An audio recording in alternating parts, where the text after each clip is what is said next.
can surf better than that. Obviously, the judge are going to have to throw him a better number. And I just love his confidence and his form. It's hard to know which one comes first, but, you know, he's been buoyed by his performances so far today, and he's going to hopefully carry that over. I think this water is filling in on the bank, maybe a little bit, about half an hour of flood on the tide. Sun's out, mate. Things are looking up. In the meantime, while we have a little gap in the action, we're going to hear from the winner of the last heat. Something of an upset. Andy Criere, former winner down here. He's taken out the World Tour surfer in the form of Kanoa Igarashi, and he's standing by with Roman. With Andy, I'm here with Andy Criere onto the semi-final. Huge upset, of course, because you just won this heat up against the number 6 in the world, Kanoa Igarashi. It must be feeling amazing.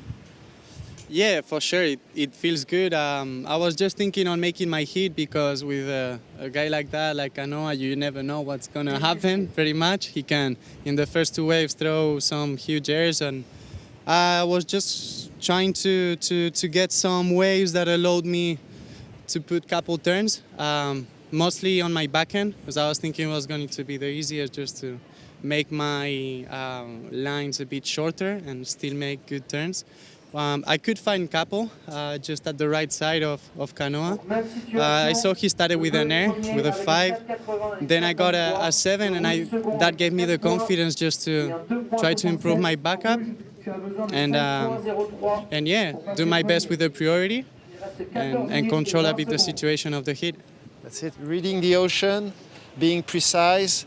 That's why also you got the wild card last second, because of Jeremy didn't show up. But you're showing your best talent right now, and let's see how it goes in the semis. For sure, there is not many opportunities like this. So as soon as you got it, I was thinking on doing my best, whatever had happened. And that's it. I'll keep going and fighting. All right, let's see how it goes. Thanks. Merci. A great job there from Andy Criere. Surfed a really solid heat out there. Definitely deserved that win. Really, really impressive. I love the power he gets. A big guy, but light on his feet. It's super impressive. And I know, Bendy, you become a massive Andy Criere fan. You've tasted Andy Criere's granola. Sure have. That is in no way a euphemism. He's got his own granola brand. Tell us about it. Yeah, bee nuts. And it's gluten-free, obviously. Sure. Homemade recipe. Classic Packaged Criere. up in the Basque country. And yeah, he sent over a couple of sample packs. I mean, I make my own granola, and I'm not afraid to say it. It is amazing. And he's just right up there. And yeah, he's working hard. He's told me that they've sold first run, sold out. So yeah, he's a little sideline. He's an industrious kind of a guy. Speaks about 14 languages, and he's actually not a bad surfer for a granola maker. He's not a bad surfer. All right, Bourez there on your screen in the red singlet, the World Tour surfer, the powerhouse out of Tahiti. For those of you who are keen on watching internet clips, you might have noticed a couple of big meaty swells down there at the end of the road. Tia Hupu has been entertaining us with some amazing clips. Michele, just unbelievable out there. He's got a different sort of skill set he'll need to draw on down here. Meanwhile, Johanne Defay, the youngster from the Caribbean, and he just slightly overcooks it, kind of popping over that section. He'll poke the nose in underwater and go down. A little bit of a mistake from him. Yeah, he just wanted to get that little roll in over the top, little floater, and then he just sort of dug the nose in as he came down, and that meant his balance went forward. He couldn't capitalise on a little chip in that he had. He's got 2 sort of positive scores in these conditions, a 4.9 and a 4.8. So in a strong position, but he'll know Michele Bourez, one of the most experienced competitors in the field, is going to come back strong, is going to come back hard. Yeah, absolutely. This one's setting up to be a great tussle here to get that final semi-final berth. Who's it going to be out of these two?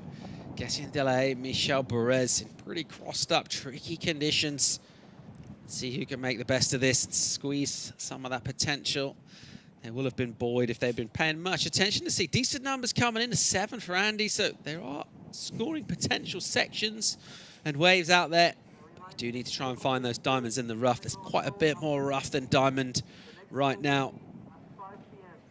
And, well, we talked about the Andy Criere, the Go Nuts granola. What other tour surfers you thought you think? Bee nuts, excuse me. What other surfers, it could be QS or CT7s, would you like to maybe venture into the food and beverage world? And what kind of products might they bring, Ben? While to think about that if you want. No, that's fine. I'd love to see Bino Lopez kind of like a fruit juice, like a guava juice or a pineapple. You know, I think that'd be right up his kind of straza. I'd love to see. I don't know. Wait, I just want to see, I'd love to see Gatchin De La Haye rip this wave. Live action, bang, out of the lip, redirects off the bottom, little adjustment of his line and make sure he got that second turn done.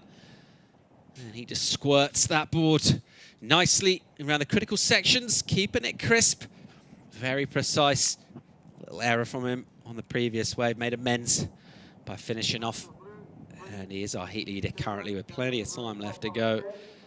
Debrief there for Kano Igarashi. Won't be super accustomed to bowing out relatively early, the quarterfinal stage. He seems to be dealing with that pretty well so far. A little debrief for Leo. Leo mentioned it in the booth. They've been surfing together since they were like tiny, kind of sparring partners when they grew up together.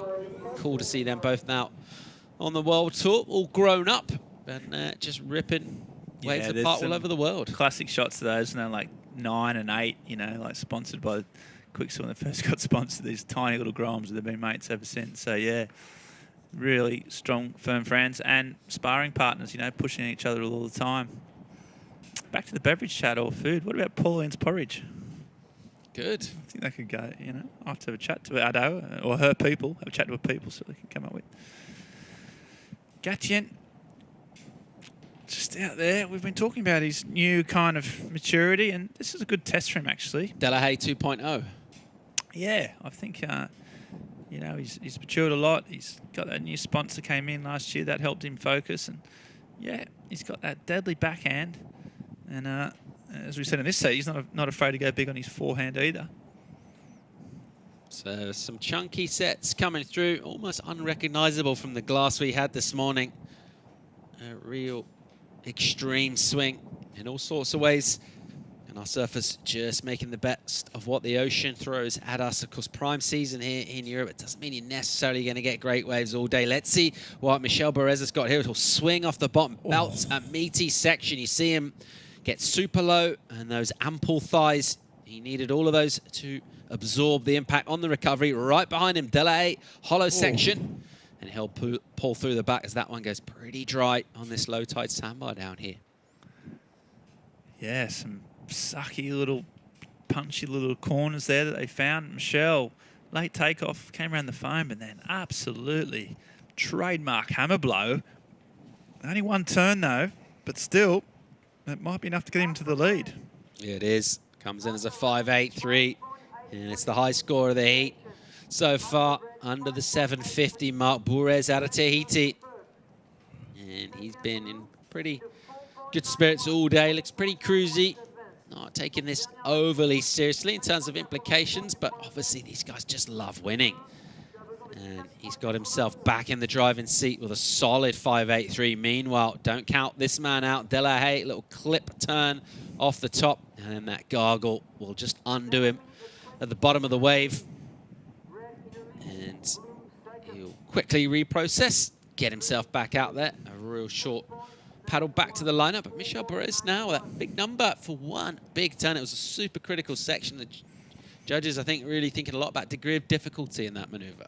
Yeah, exactly. He really, like, it was a big, meaty section. He didn't have to push it that hard. Typical Spartan style he did, and he got rewarded, and rightfully so. All right, well, with 6 minutes and 50 seconds remaining on the clock, it's the Tahitian Michele Bourez who's got advantage in this one. How's it going to play out in the back of this last quarterfinal? Find out after this.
French Rendez-Vous of Surfing in Anglet, France. Our last quarter-final, the fourth of those quarters in the men to decide our remaining semi-finalists on the men's side of the draw at the moment. Michele Bourez is in a slightly advantageous position in the lead at the moment. It's not a massive one, 0.10 of a point between these two. Not a whole lot to separate them. Ben Money with just over 5 minutes to go.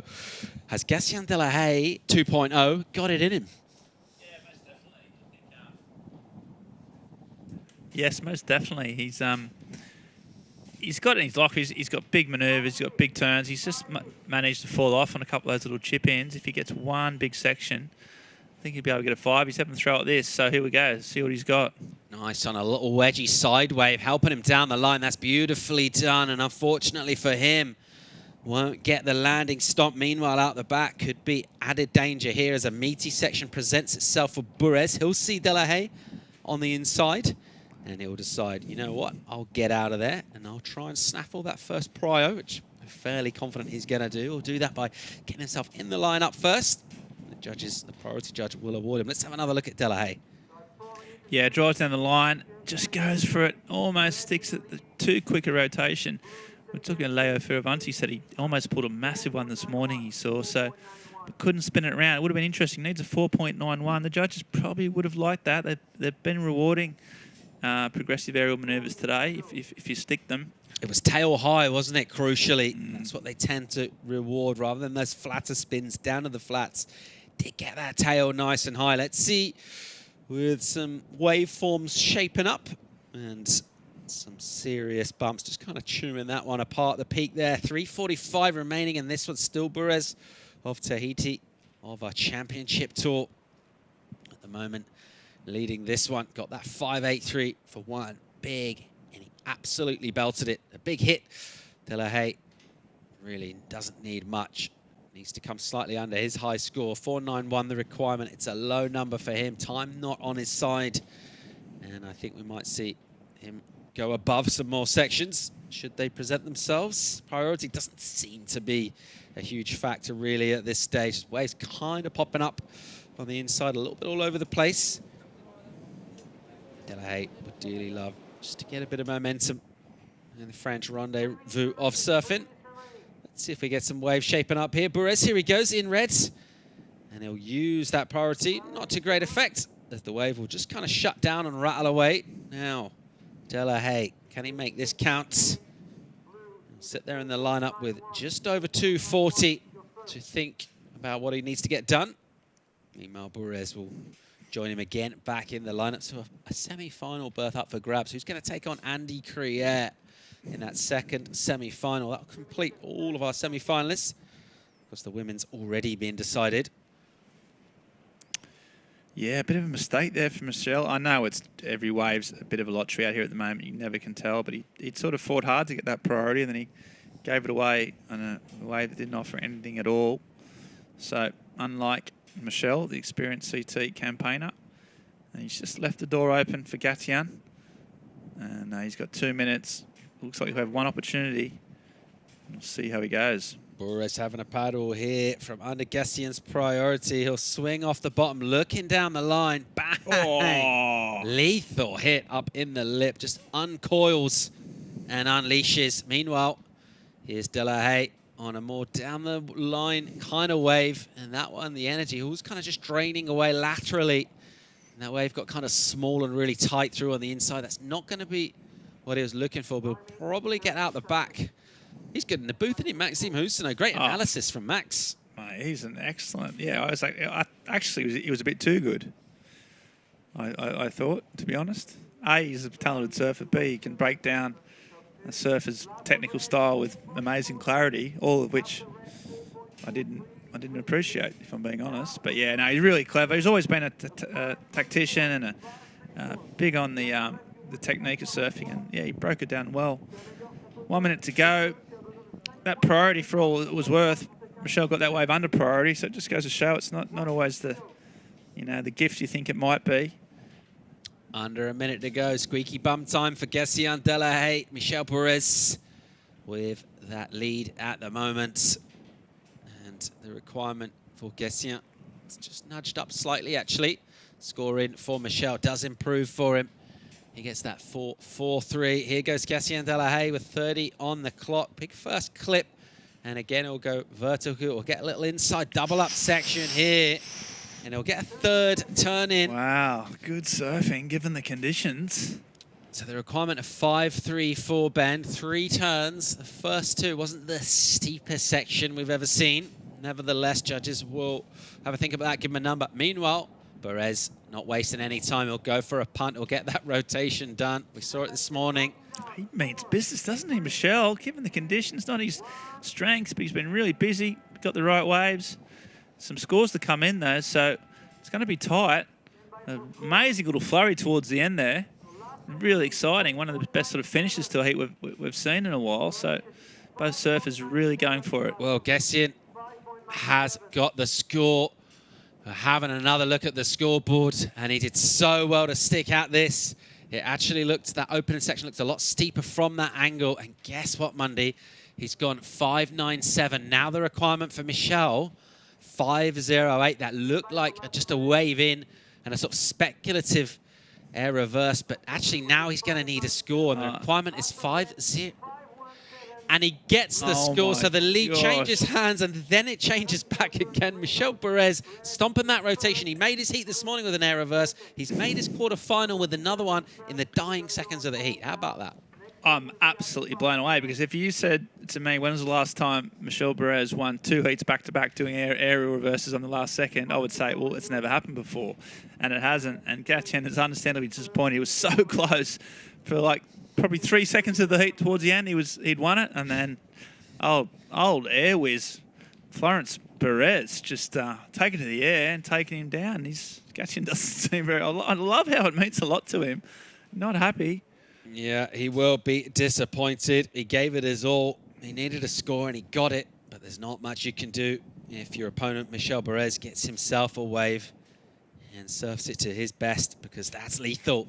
And he narrowly gets the spot through. He'll take on Andy Criere in the second semi-final.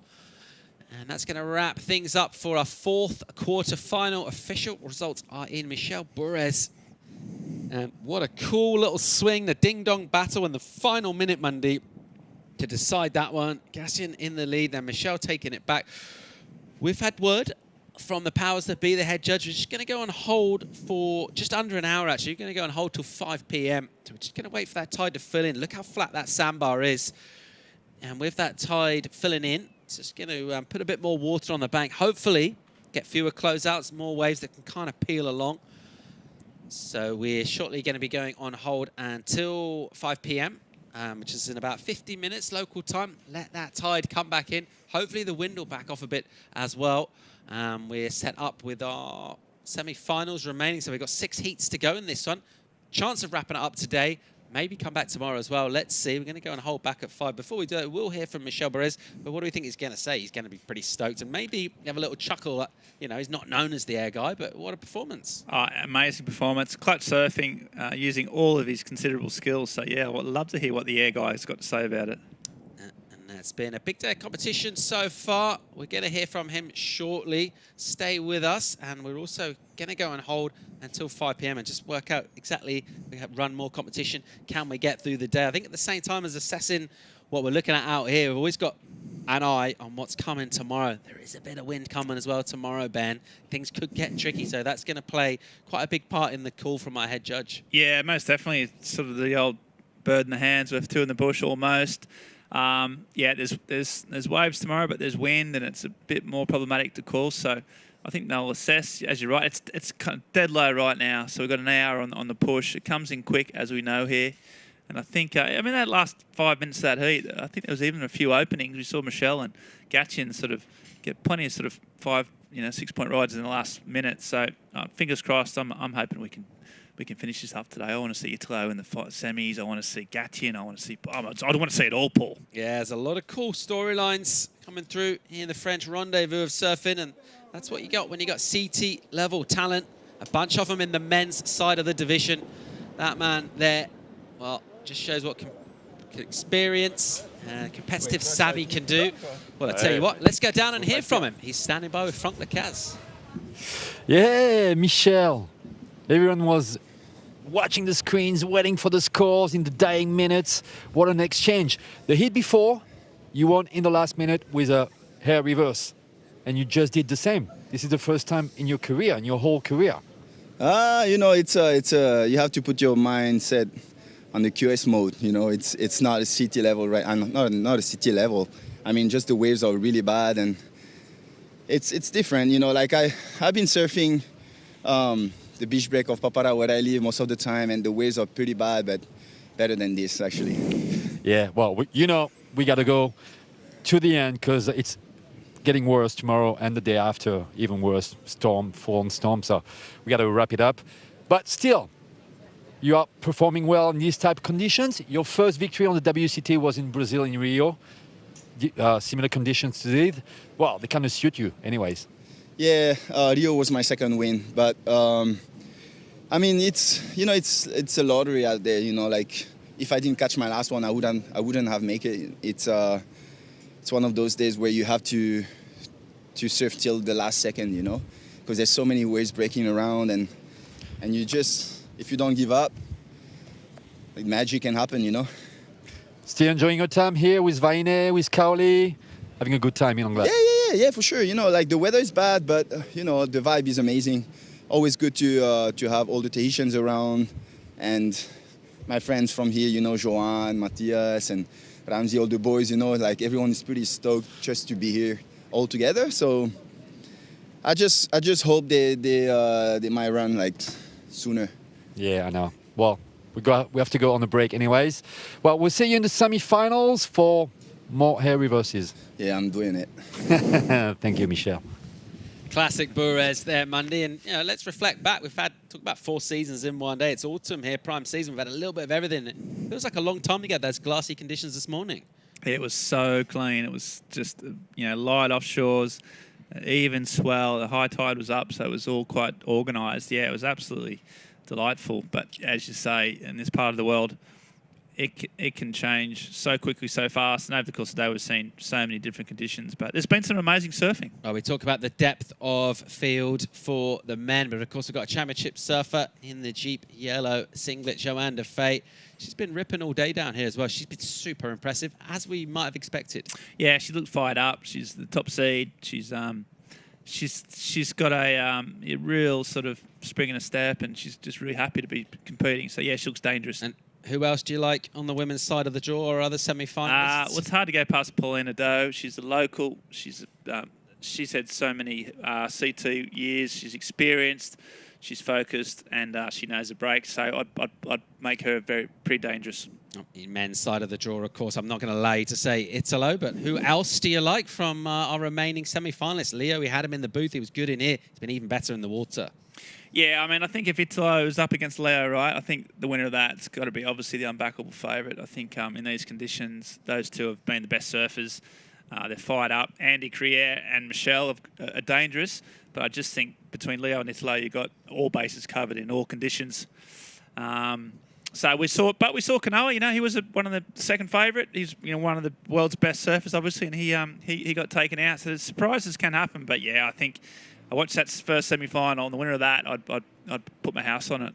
All right, yeah, Igarashi looked really strong this morning, but come unstuck in the afternoon. Italo Ferreira also found himself in a spot of bother, surfed his way out of it. Been really impressive, all about making the most of the conditions. Surfers who've done that are the ones been able to find themselves in the semi-finals. Let's think about, fingers crossed, staying positive, tide filling in, maybe some of those peaks starting to form up again, wind maybe dropping off.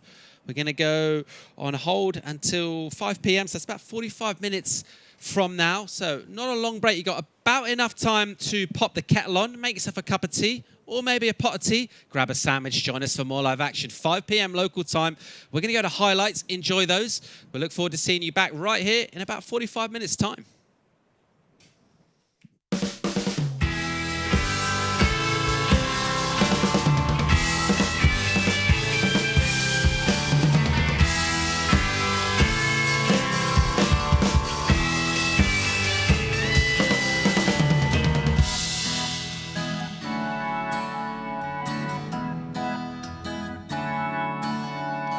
Je suis de celles qui se donnent, je ne sais pas pourquoi.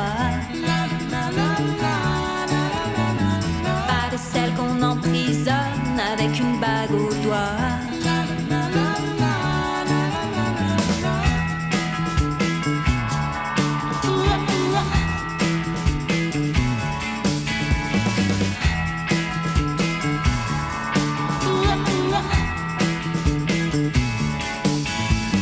Je suis de celles qui dérangent, je ne sais pas pourquoi. Pas de celles qui parlent aux anges et qui marchent droit. Oserez-vous m'embrasser? Je ne pourrai pas vous aimer, ne cherchez pas pourquoi.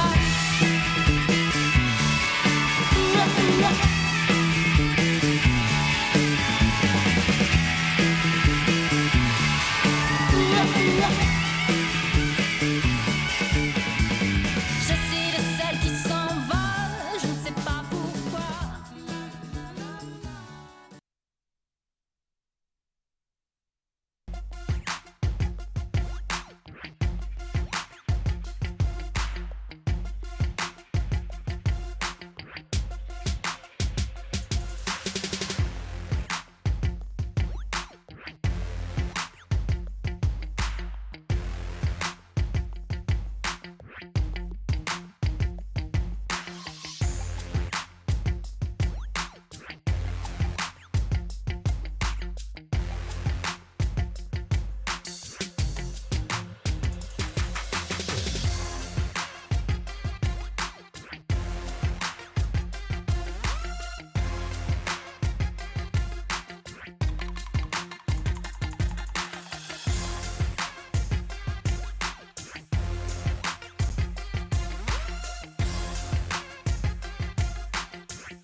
Excusez-moi, monsieur, suivez-moi pour voir la prochaine pièce.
And welcome back to the French Rendez-Vous of Surfing in Anglet, the southwest of France. We've been on hold for about 45 minutes, just while we figure out this sort of tide change and some tricky conditions on the bank. Well, the good news is we've had the official call from our head judge. We're going to be going live. We're going to finish this thing, Ben, Monday, and we're going to be crowning champions of the French Rendezvous of Surfing. Of course, we set the stage with our semi-finalists all set up. Let's think about some of those stories, some of the talent we've seen this morning, some outstanding performances, of course, some of the CT surfers, and we've got our world champion, Italo Ferreira. So it's going to be a good show coming at you from Anglet this afternoon. We've struggled a little bit with tide on the low tide. It was shutting out down there. That is, of course, filling back in now. And we're hoping to bring some better conditions and some better scoring potential, Ben. Yeah, that's right. The low tide was at 4. We thought another hour and 15 now. Bit more water on those banks. Open up a little bit up. All the surfers were keen. That was obviously the main priority. They said, yep, the 4 surfers left, and the men and the women. World champion Italo obviously is one of them. They said, yeah, let's do this. And so with conditions set to improve a little and there's waves, let's do this thing. All right, so the Euro... We've waited too long, Paul. How long? We've waited a long time for this. I don't want to stop. I can't stop now. They can't do this to us. So the Euro Cup of Surfing well underway. We're going to be finishing off the first leg of it today. The French Rendezvous, who's going to be crowned champion for our men's and women's divisions. You're going to find out in the next 2 and a bit hours. We're going to start in about 14 minutes, 5:15 local time here on the west coast of France. So a little bit of time for our surfers to gather and prepare and get ready.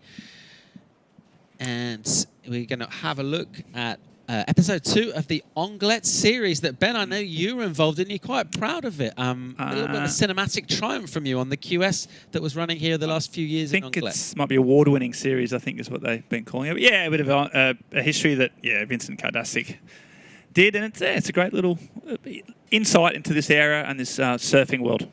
Well, let's play it and take a look. So Anglet, of course, one of the famous iconic events of European surfing. And speaking of icons, some big names taking out the trophy here Monday, the coveted trophy. Yeah, this was last year. Obviously, the history looking back, the Anglet Pro was unfortunately cancelled this year due to the COVID restrictions. But they put together a sort of a history of the event over the last 5 years, and some of the pre-event winners. That was Nat Law, who surfed in this event today and did well. And obviously when back in the day when the beaches were packed and there was so much going on. Mark Lackamal there. It's Wade Carmichael, current CT surfer. He won that event in 2016, and that was really pivotal. Actually, he said that was a counting score in that year for his QS. That was huge for him. And so many good. Oh, I chatted to Coco Ho, Paul. That was good fun. She was so stoked, and she had such fond memories of this event. In the final with Maud Lacar, Jorgen Kuzene, who's one of our favourites. And 2017, he was on fire. Always loves the crowd, loves the excitement, and he's made a few finals. Always surfs big, really explosive, rangy surfer, a lot of spray, and Europe's sort of main, I would say, contender to get into CT right now. But unfortunately, he was ousted by Ramsey Bucame in this final. So Ramsey, also an Anglet local, grew up here when he was a teenager, and so he got a big event here, that trademark style. He said it was one of his sort of most memorable wins in front of his home fans, with all these friends and family down here and all his mates. And he said he couldn't tell us too much about the night in Biarritz that night, but he said it was a lot of fun.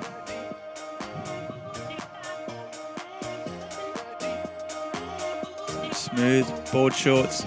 Obviously the QS event is held at the height of summer in July. They have a night surfing event. They have concerts and bands and film nights. It's a real kind of festival.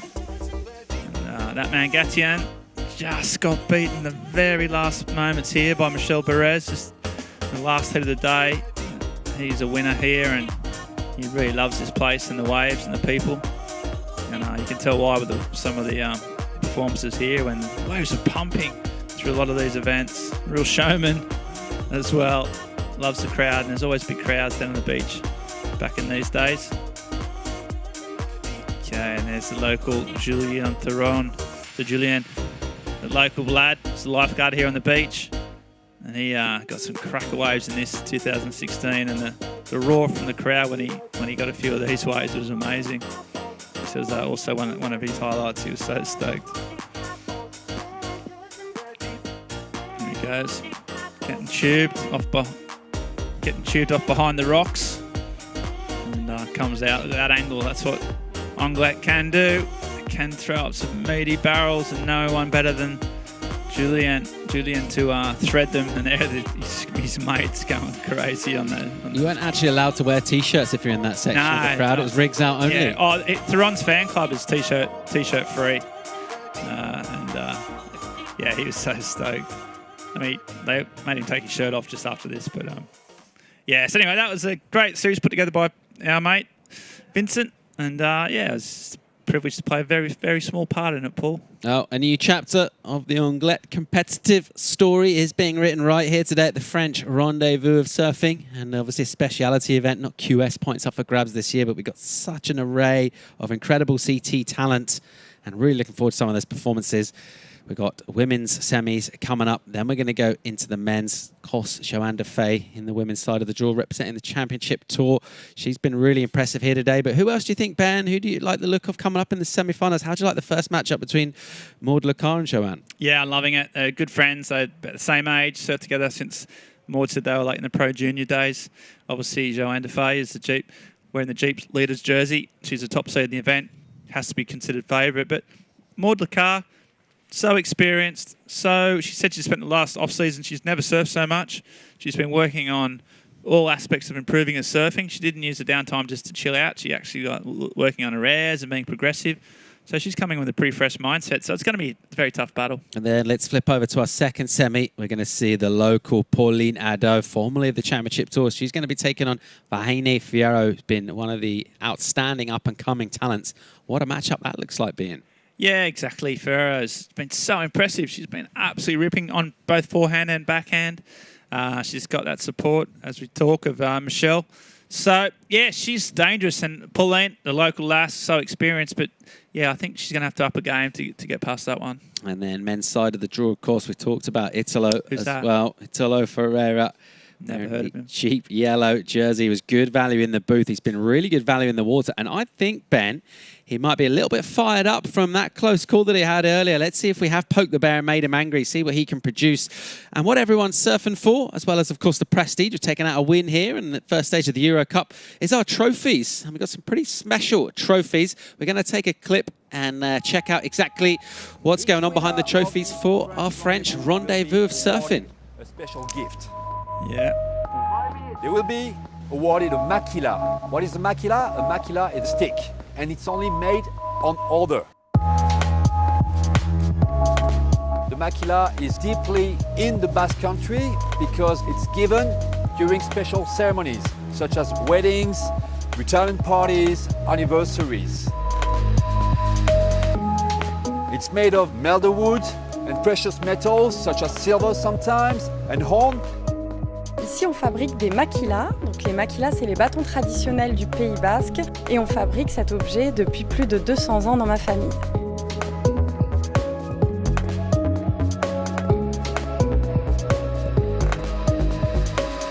Fabriquer un maquila, c'est très long puisque c'est un objet qui se fait sur mesure. En fait, c'est un petit peu comme la planche de surf pour le surfeur.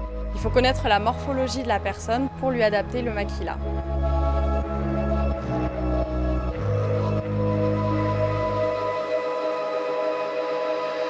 And to me, being Basque, this is the perfect award, for the winners of French Rendezvous, because it's deep into the Basque culture. We're in Anglet, in the Basque country, and each winner will go back to its country with something really Basque.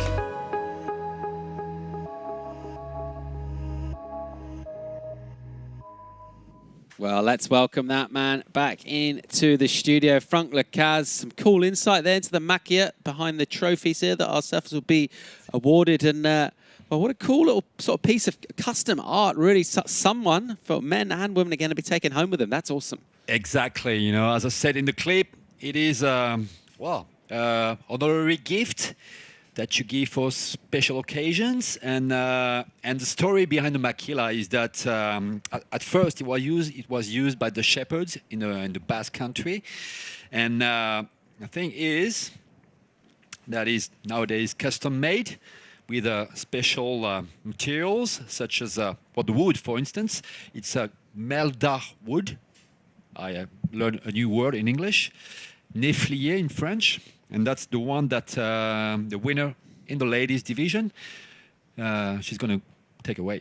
Wow. It's beautiful objects. It's all engraved. And I don't know if it's silver or gold, maybe. It's all engraved. And here, this is called a pommeau. It can be made of horn, marble, whatever. And there's a special engravement right here. I can't really I don't have my eyes on. And what many people don't know is that if you unscrew this. What have we got hidden in there, Frankie? Is that your stash up there? What I got one. got? Wow. Oh my gosh. Ooh-la. I was about to say this. That's a weapon. So if That's Ben a Mundy proper starts weapon. acting up and Yeah, needs a little bit of exactly. discipline, Gotta beware, Mundy. we've got the tools on hand to keep him in order. I was going to say it's the perfect service prices. You just put in your board bag. You know, those big trophies are quite clunky, but Hate them. that getting through the airport might be a little bit tricky. But what an amazing gift It's and what an beautiful. amazing trophy. And what wasn't told in the clip, it takes 18 months to get one before you between the time you get the order. I mean, you make the order and the time you get it. It's like such an object. I mean, beautiful. Got one myself. I was offered for my wedding. You know, that's what you get in the Basque country. You know, for a special occasion. Almost as long as it can take to get a custom board shaped as well. A similar sort of time frame as well. Yeah, about 18 months. Sometimes Is it more. ready yet? Nah. Yeah. Nah, never. No, it's beautiful. And leather, of course. All right, well, some cool insights to the local tradition of the maquia. And that is going to be our trophies today. Yeah, the French Rendez-Vous of Surfing, our first stop of the Euro Cup of Surfing, the World Surf League's Countdown Series. We're stoked to be here in Anglet. We've gone on hold for a while. The great news is we are going to be wrapping up today and crowning champions. We'll have new leaders in the cheap yellow jersey for the Euro Cup of Surfing. We're going to be running those semi-finals and the finals shortly. We're going to do a quick commercial break. Join us for the finals right after this break.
And a very warm welcome back to the French Rendez-Vous of Surfing, women's semi-final #1. Out in the water, about to get underway very shortly. We've gone on hold for a little break. We've let that tide flood in a touch, offer up some more scoring opportunity. Wind has backed off a bit. A little patch of blue sky out there, cheering the spirits.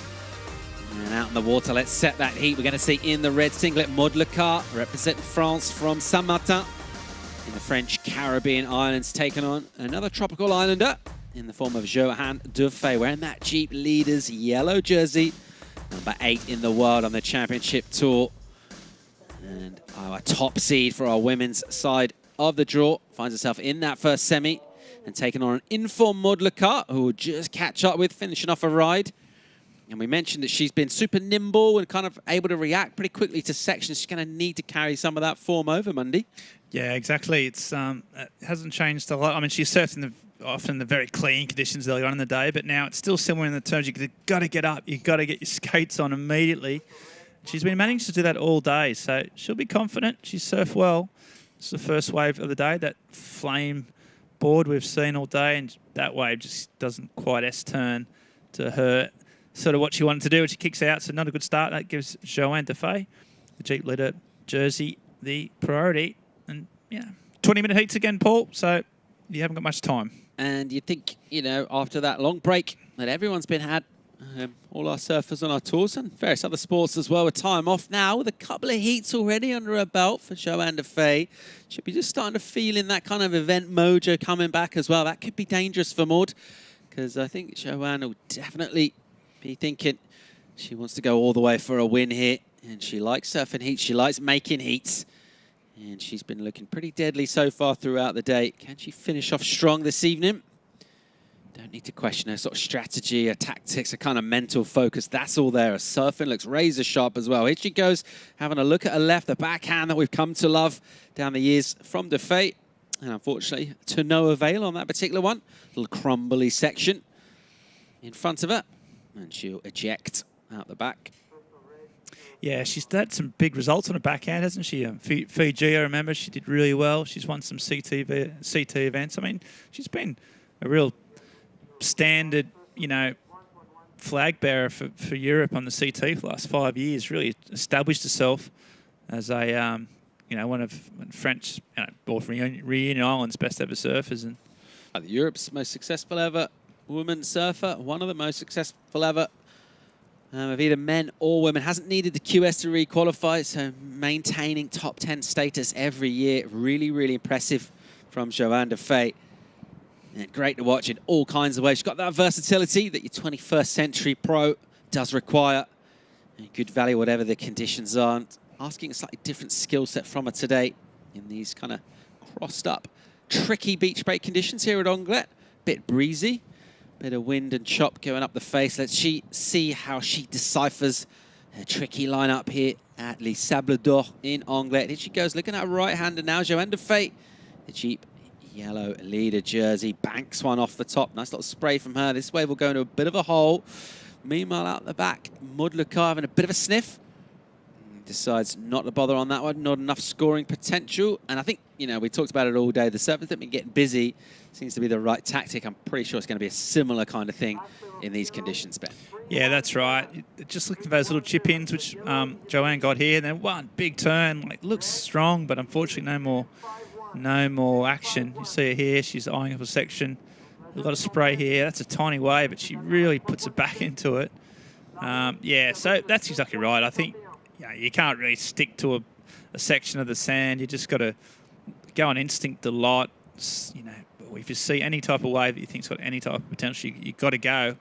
So it's a different style of surfing. Strategy's sort of less important than instinct, and we'll see which girl has got the better of that, and that's Maud Lecard. A determined paddle from Lecard. Oh. Nice backhand hit, super vertical, and kind of styles it out there with a little crouch. And she'll go under the white water. So just one big hit from Maud. But pretty nicely done from her. Nicely timed as well, Ben. Yeah, really nice in the pocket. Just a shame she couldn't get that second bonus section, but nice backhand hook. All right, more live action. Defay late takeoff out the back. Bang, that's a big turn from her. So just compare and contrast those two turns. Defay getting a ton of spray on that one. So nice whip through it too. Yeah, on Johanne's one, she got right in the pocket. She extended herself, and she, as you said, that spray meant she engaged that rail. So a much better turn. It was a bit of a late takeoff, got a balance, and then just gets it up and then swoops back down. So strong surfing one turn, but we saw Michele Bourez getting some scores with the one turns, and Johanne Defay is looking in good form here with only 6 minutes gone. Staying busy. Maud Lecard quick in and out for her. Won't pay dividends. Meanwhile, the score comes in, and it's 5-1-7. So an improvement on Maud's left-hander. Johanne Defay 5-1-7. So of that exchange, our championship tour surfer in the Jeep leader yellow jersey gets the better of that. There's Andy Criere. Super impressive from Andy. Taking down Kanoa Igarashi. Of course, a former winner here in the QS event as well. He's a cool customer, is Andy, and he'll be greatly looking forward to a semi-final. He could do major damage down here. Yeah, definitely. He's just been pretty solid. He's picked his waves, and each heat he's been improving, like adding more risk to his surfing, which is what you need to do as you progress through the finals. So yeah, he's just been really impressive, quietly impressive. And he's on that side of the draw. You know, he's got Michele Bourez. You know, he's in with the shot for sure. And he's had just enough time on hold to get a quick bowl of cereal in. He's got some of his signature granola, getting the carbs in for a heat. Let's see how he goes. We've got the important business of a couple of women's semi-finals, though, before we flip over to men's action. Our view from the drone, you can see a little bit of meat on the bones down there. Those swell lines wrapping in. Here goes Modlika in the red singlet, driving down the line, eyes up a lip and attacks it. And she does well to kind of snowboard out of a tricky landing there. And just made sure she got that stomp. So very much the busy approach. We thought that might be the one. It does seem to be the one that you need to do. And how often do we see in these kind of beach break conditions, sometimes the sort of stuff we see on the QS is surfers getting scores whilst they're still paddling back out from a previous ride. Good to hang on the inside. Yeah, you never know what's going to come your way as you're going back out. You snavel one off the edge of the bank, or something pops up where you least expect it. And both girls, yeah, I've already caught, 3 or 4 waves each. You said you were right about her eyes lighting up, wasn't she? You could see it coming her way. Unfortunately, she didn't quite belt it as much as her eyes probably anticipated. It's Johanne Defay that's had the solid start to this heat so far, and she's going again. It's definitely more waves. I think definitely more. I mean, that wasn't a particularly good example of them, but there are more opportunities out there having that little break, I think. Yeah, it looks like that rip that was really chewing through things has just kind of chilled out a bit. Maybe another few feet or sort of vertical height of tide over on our sandbar, just kind of smoothing things out as well. So hopefully plenty more opportunity. We did see a big kind of straight line of white water earlier. Now we've got a little bit more geometry in our sandbar. You see that kind of triangle of white water that surfers tend to appreciate. And those two position themselves at the apex of that peak. There's the Peanut Gallery. A couple of our semi-finalists, Leo Fioravanti, Michele Bourez, checking things out. Johanne Defay, their concentration, her heat strategy, everything is very much dialed in, but this is relatively foreign territory for our athletes. They've not done a whole lot of competing this year. And trying to find that competitive desire and that nous, getting it back, surfing with the nerve, surfing with the pressure, all totally different from free surfing, Ben, of course. Yeah, exactly. I know, this is what they've done for a job for a long time. But like anything, when you stop doing something for, 6 months or more, it all takes time. Maud said she had nerves this morning and she felt a bit stressed, and she sort of hasn't had those emotions in a surfing kind of sphere for a long time, and it takes energy out of you. It takes adjusting. Are you happy with the way you've picked up the commentary baton after a long layoff? How do you think you're going so far? Yeah, I mean, I was nervous, but the thing is, I've been doing it the whole time. Like, I just watch heat drills. Yeah, I've been doing heat analyzer at home and just commentating myself. And I sometimes do the POTS roll, sometimes I do the Turpel roll. But yeah, so I thought I had my eye in. But for the athletes, it's much harder. We're going to go to break. Join us for more live action from semi-final number 1 from the French Rendez-Vous of Surfing. It's coming at you live right after this.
And a very warm welcome back to Anglet and back to live action, our first semi-final from the women's side of the draw in the French Rendezvous of Surfing. Advantage Defay so far in this one.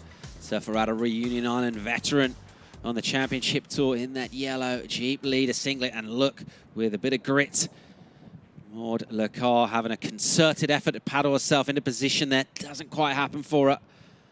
And she's not a long way back.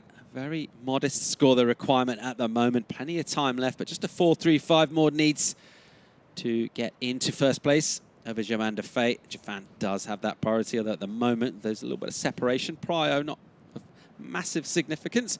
Might do come the end of the heat, Ben. We'll expect that to be important to the dying minutes. But for now, each of our athletes just kind of choosing their own little piece of Anglet to tee off on. Here goes Lecar with a little rail jam, and very quickly another turn up in the lip. Just kind of prods the board up there, sits down over the tail, won't go complete on the second maneuver.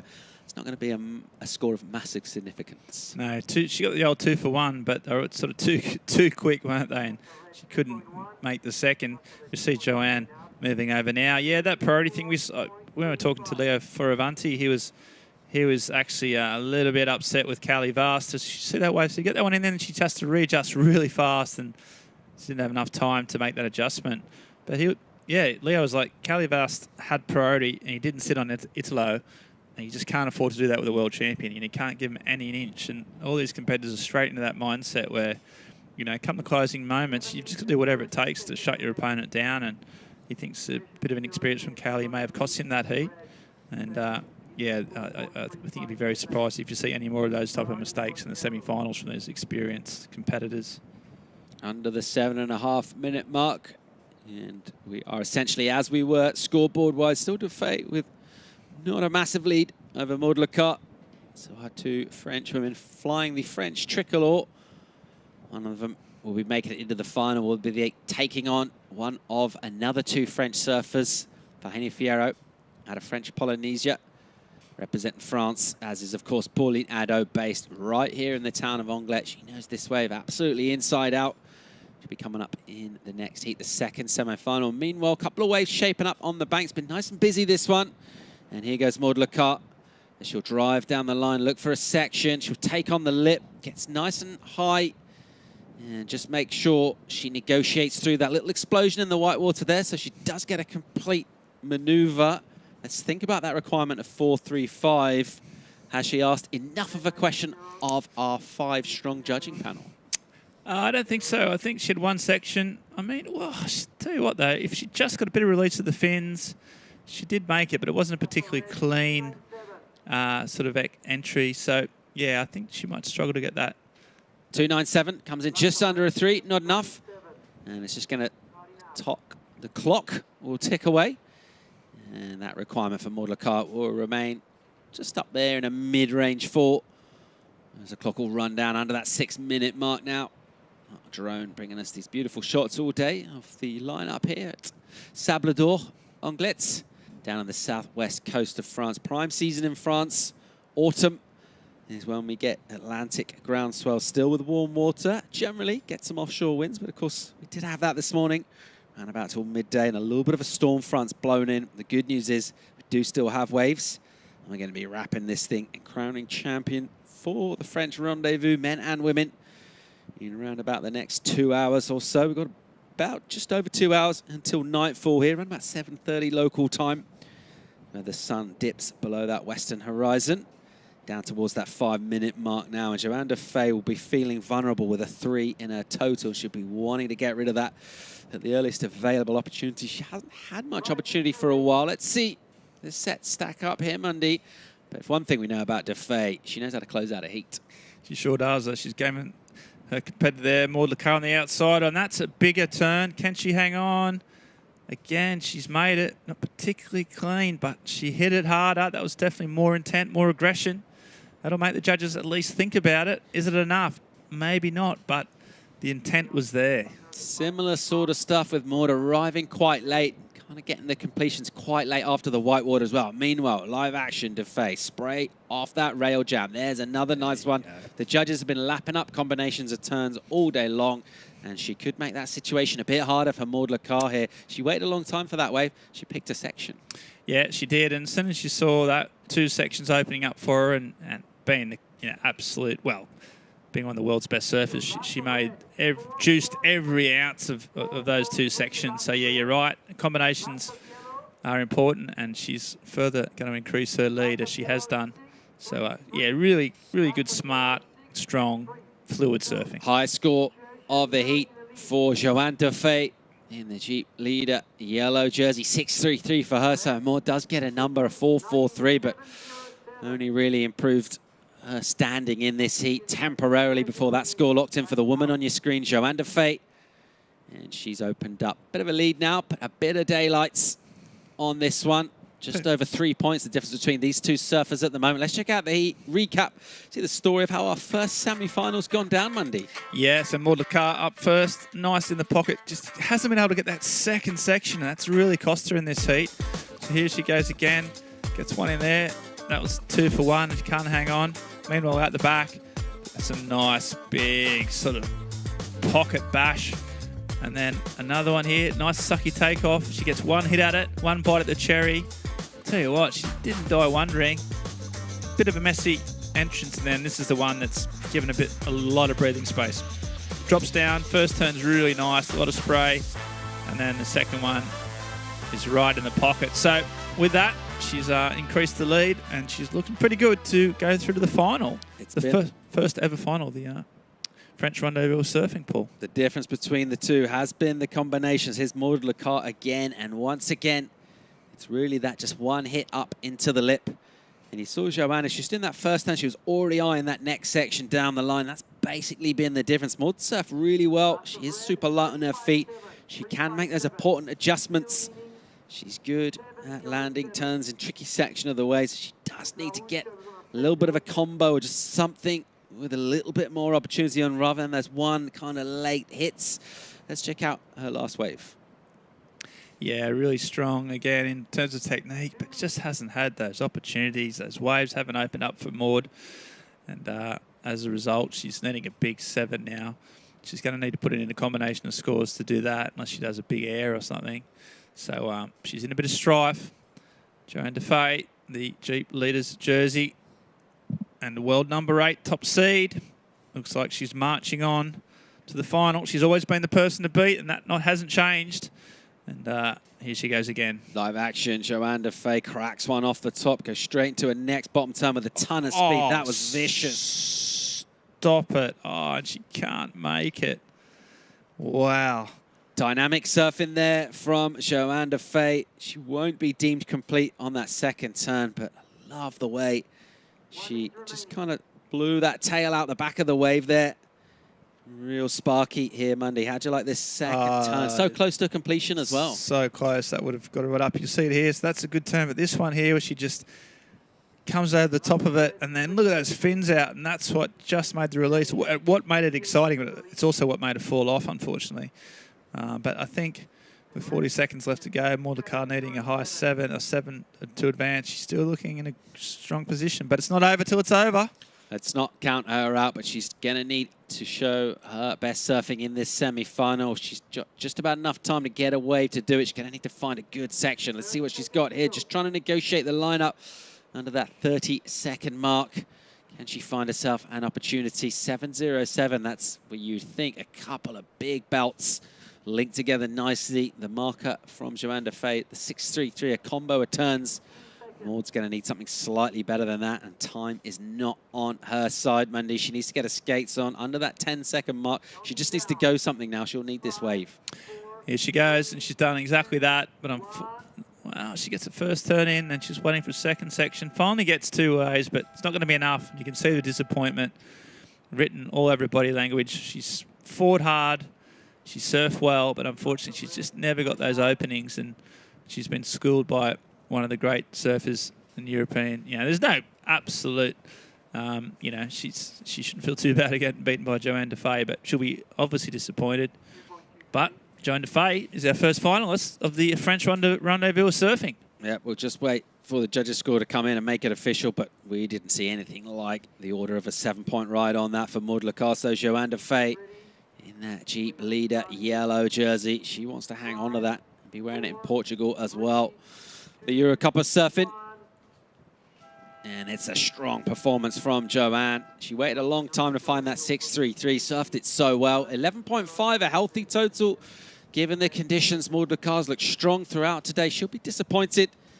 Just couldn't find that all-important two-turn combo that the judges really need to access the scale.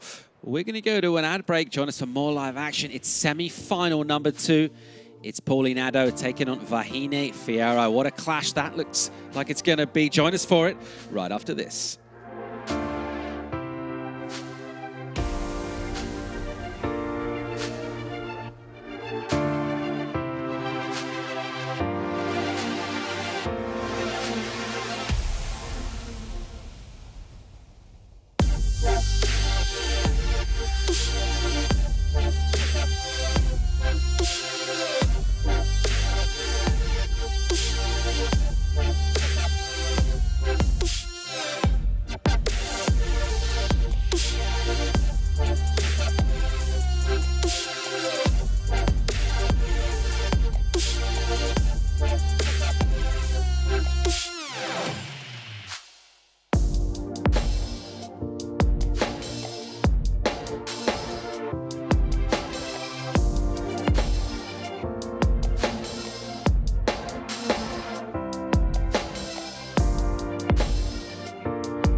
Welcome back to live action from the French Rendez-Vous of Surfing, live from Anglet in the southwest of France. We see the local Pauline Addo taking on Vahine Fierro out of French Polynesia.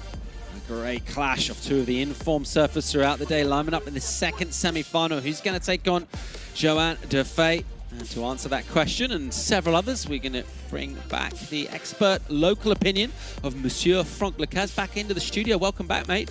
Thank you, merci Paul. Yep, hard to tell who's going to take it, but we got on one hand the experience of Pauline Addo, 5 years on the World Tour, 2 semi-finals on the World Tour. That's a long time ago, huh? US Open and Roxy Pro next door in Biarritz. And we got the talent, pure talent of Vahine Fierro, 20 years of age. She's only young, hailing from Huahine in French Polynesia. And, well, from what we see on the scores, Pauline Addo is off to a better start. All right, well, speaking of Championship Tour surfers, we just seen one in the Jeep Leader yellow jersey. She's put in a strong performance. Her name is Johanne Defay. She's standing by with Romain Lollet. And here we are with Johanne Defay, the first finalist. Yay. Johanne, great decision to make a little break before sending the semis into the water. Sure. Did you feel the conditions have improved a bit? Yeah, definitely. It's you can feel there's a little bit of more water, and then you have the time to actually like stand up on your board and then do a bottom turn before to hit the lip. So yeah, no, it's definitely a bit better. So good job, guys. Surfing against your good friend Maud Lecar, you knew it was going to be a tough battle. Yeah. You did manage to find better waves with 2 turns combo. Yeah. Was that the key before the hit? Yeah. Well, it was hard to actually know how the wave's going to be because it's like it's been messy, but I didn't really had a like big strategy. I was just like try to keep busy, get some waves, and actually when I got in the water, I got 1 or 2, but then after I was like, okay, I need like another like 5 or something, and you could see the waves. Some waves were going faster and some didn't, so I kind of like waited a little bit, and then I was like, okay, now you need to action because mud is coming back. So yeah, I think I choose my wave pretty well. So.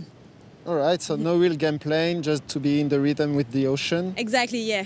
Try to get the rhythm. I mean, 20 minutes hits also is like kind of back to, I don't know, QS or junior series. I'm a little bit used to like longer time, but it's also great because, I mean, in those conditions, it's not like you're going to get a really massive difference. So just like keep busy and get some waves. Okay, so our French yellow jersey is ready to fight for the final. Get ready. Good luck, Johanne. Thanks, guys. Right. All right, awesome stuff. Our first finalist decided. It's Johanne Defay. Frank Lecaz, I'm going to put you on the spot, mate. Who's going to join her? Which one of these two, Ado or Fierro? Who do you like? Let's. Well, obviously, you know, I surf every day with that lady, Pauline Ado. She's the local girl, well, originally from Andai, but she moved to Anglet a few years ago, and now she's an ambassador for Anglet. But in front of her, Vahine Fierro, as I said before, so much talent. She's a former world junior champ. And here she is. This is live action, I believe. Pauline Ado gets some projection in her first turn, and she'll crack the lip again, trying to get some verticality into her surfing. And looking to try and unlock those all-important combination of turns that the judges have liked to see. Just saw on the replay there, she got the better of those kind of one-turn exchange with Vahine. Slightly better score going to Pauline. Let's see how the judges enjoy this one. But a well-navigated wave here, Frank. Yeah, exactly. She knew she had a face ahead of her, and she made the most of it with a nice floater to start with. And she went around to snap that last re-entry. So, yeah, combination once again. It seems like Pauline's one of those surfers that finds it pretty easy to get into contest mode. You know, she's all smiley and friendly and around, and, you know, she's kind of pulling by land. And then you see the jersey. She gets like a sniff of Lycra, and the game face comes on, and she's gnarly in the heat. She's a competitor, like a fierce competitor, and always been. Like, I would say maybe she hadn't the most talent out of the field, but she's so clever, so smart in the water. She's got that ocean sense that many other girls don't have, and that's usually what makes her, I mean, what helps her make the differences. And that all-important ability to bring your best surfing in a heat as well. So different from doing it free surfing or filming parts, that kind of thing. Doing it under pressure between the horns. And Pauline Ado so far making a decent fist of this 5.17, her top score for those combination of maneuvers.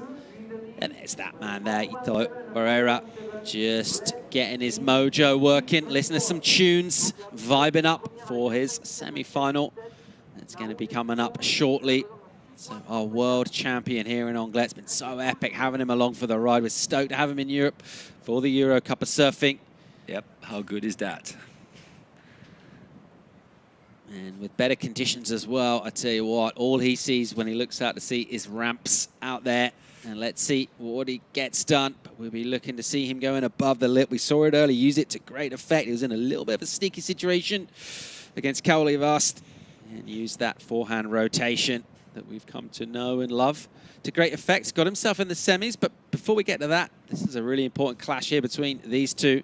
And we mentioned the competitive fire of Pauline Ado, and the thing that's impressive by contrast about Vahine Fierro is she's got that.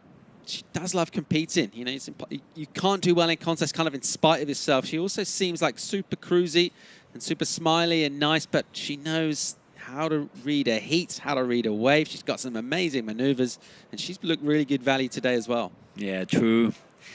I mean, you know, you wouldn't be a world champ, ISA world champ, you know, and you wouldn't have 7 victories on the QS and, as I said before, 2 semifinals on the CT, you know, if you didn't have all that sense of competition, you know, that apprehension. I don't know, you say that in English? All right, Ado having a paddle here, live action. Here goes Pauline, the Anglet local. She'll crack a steep pocket, and you just saw that wave kind of fold and buckle.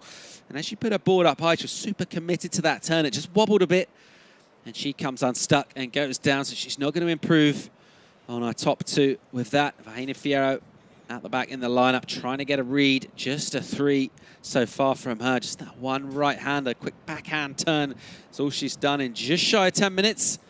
As we see Leo Fioravanti, he'll be taking on Italo. Richard Marsh, Anglet local himself, by way of Cronulla, Australia. Moved over here 11 years ago, 12 years ago. Based a couple of blocks back from the beach here in Anglet. And he will be giving counsel to Leo about what he needs to do, how he's going to get past Italo. And I tell you what, both of those two will be absolutely relishing a crack at the world champ. They won't be cowed by, the status of Italo. They'll be like, let's take this guy down. We're going to find out if they can shortly. In the meantime, we're also going to find out who's going to be our second women's finalist. We're going to find out after a quick commercial break. Join us for more live action. Semi number 2 will wrap up right after this.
The Euro Cup introduces the French Rendez-Vous of Surfing, presented by Anglet, the official location of the French Rendez-Vous of Surfing, Région Nouvelle-Aquitaine, Jeep, the official vehicle of the World Surf League, Hydro Flask, the official insulated drinkware of the World Surf League, and Oakley, the official eyewear of the French Rendez-Vous of Surfing.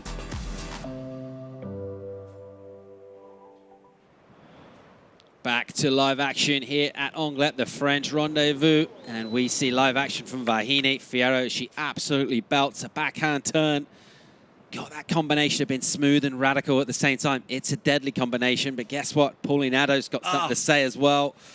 And a cry of anguish from the co-commentator Frank Lacaze as the local girl Addo goes down on her last turn. So she's maybe left a couple of points on that. Let's see if we can find out what happened early on that wave. We're waiting for scores to come in. 7.5 minutes remaining. We're going to decide our second finalist. Who's going to take on Johanne Defay of the Championship Tour? It's one of these two women, both of them representing France.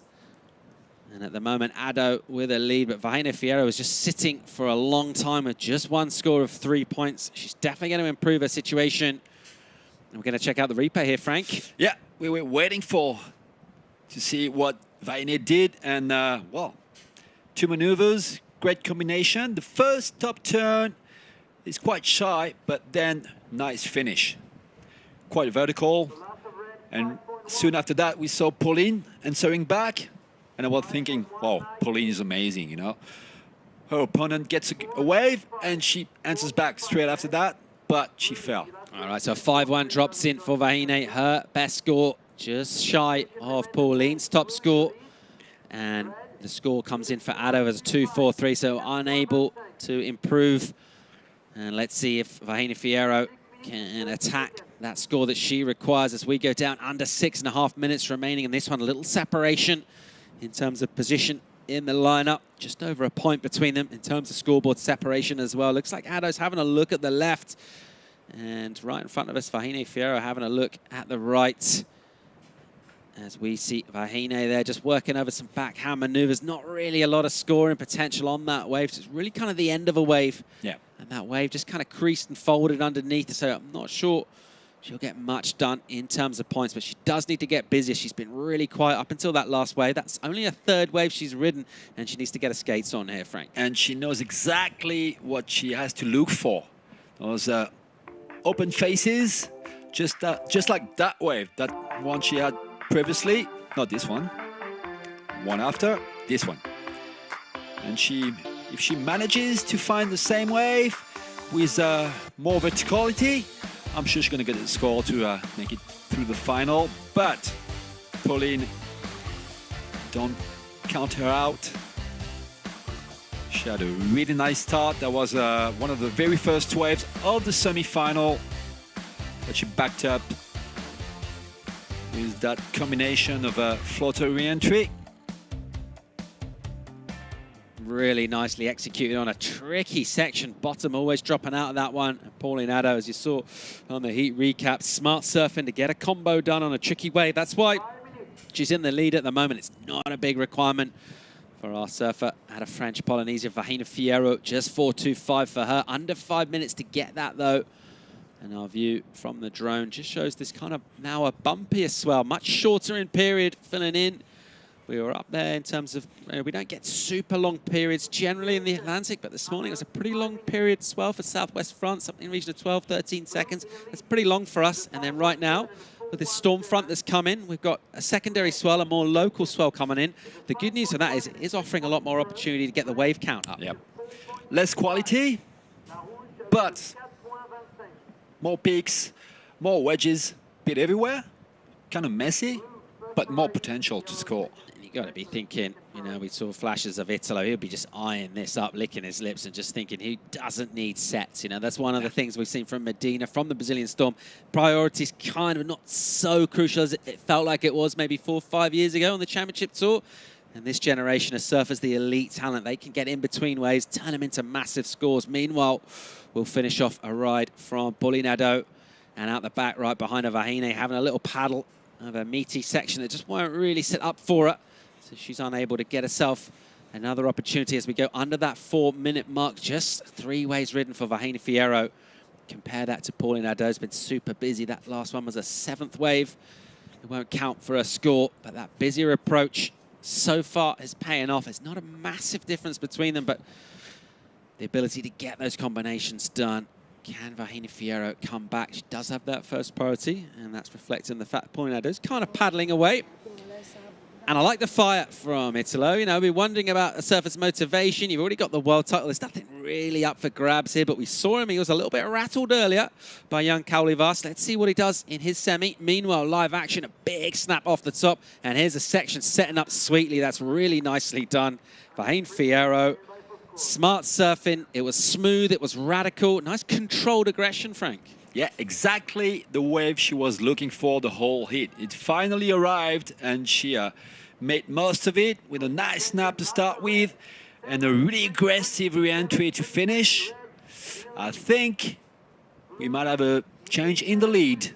Yeah, there it is. It comes in, and it's a big number. Yeah. Wow, 7.33, the high score of this second semi. A big number for our surfer out of French Polynesia, and she's got herself in the driving seat now. Addo has been leading this thing straight out of the gate. She'll need to get her skates on here. Just over 2 to go, and she's going to need a requirement. Here she goes, live action, flying down the line. Nice attack, and again. So it's another good combo from her. I tell you what, she's backing herself, taking on the lip on this heavy section. She did really well to get that done.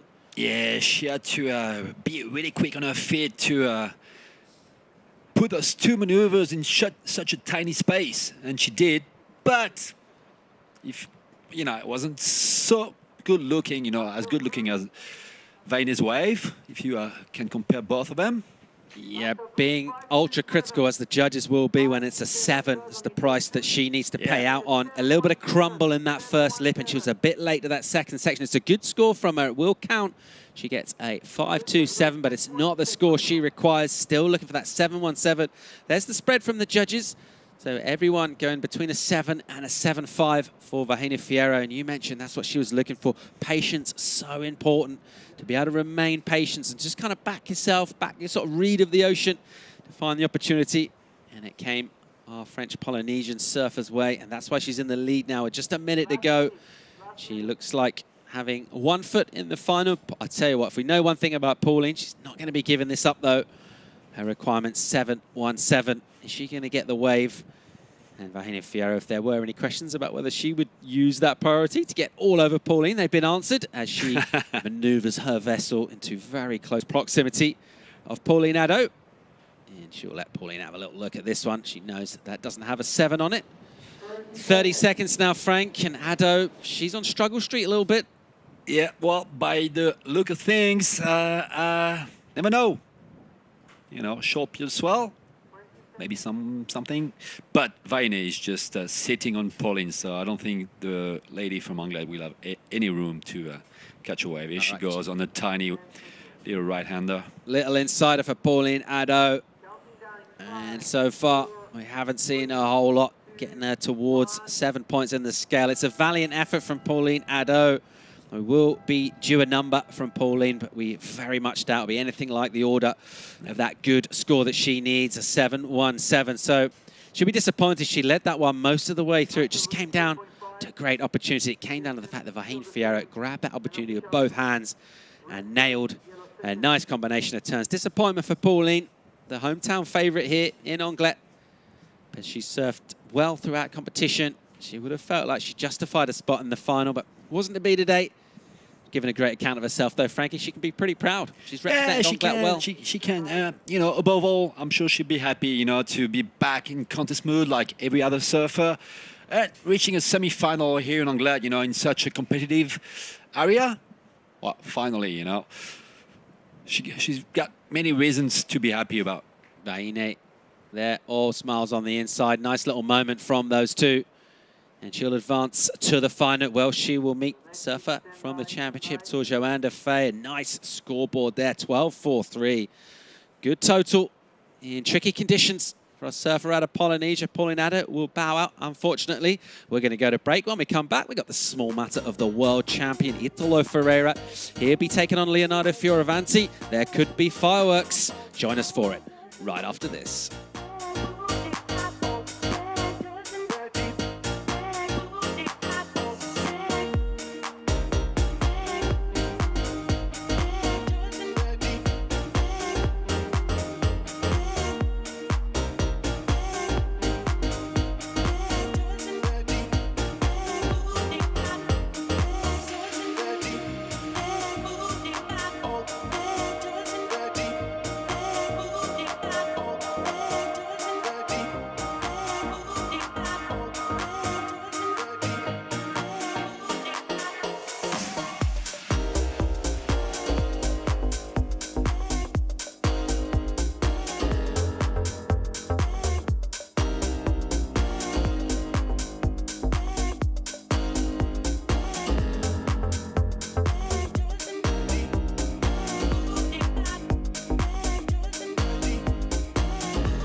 Welcome back to the French Rendez-Vous of Surfing. We are into semi-final heat number 1. You can see on your screen we've got certain Leonardo Fioravanti and that man, the defending world champion, Italo Ferreira. And it's a stacked heat. I'm Ben Mundy. I'm joined by Frank Lecars. And I'll tell you what, Frank, this is probably this is the one. This is the big CT heaters, the two best form surfers of the event. And it's all about to go down in the next 20 minutes. Yeah, obviously, we were expecting Italo to make it to the final with his Jeep yellow jersey. But on the other hand, we've seen Leo being really strong heat after heat. Look at this. That's Italo. Okay, there he goes. He's a wizard. This? Drives down and he just hucks it, and it's that tail high that not many other surfers get. You think he's done.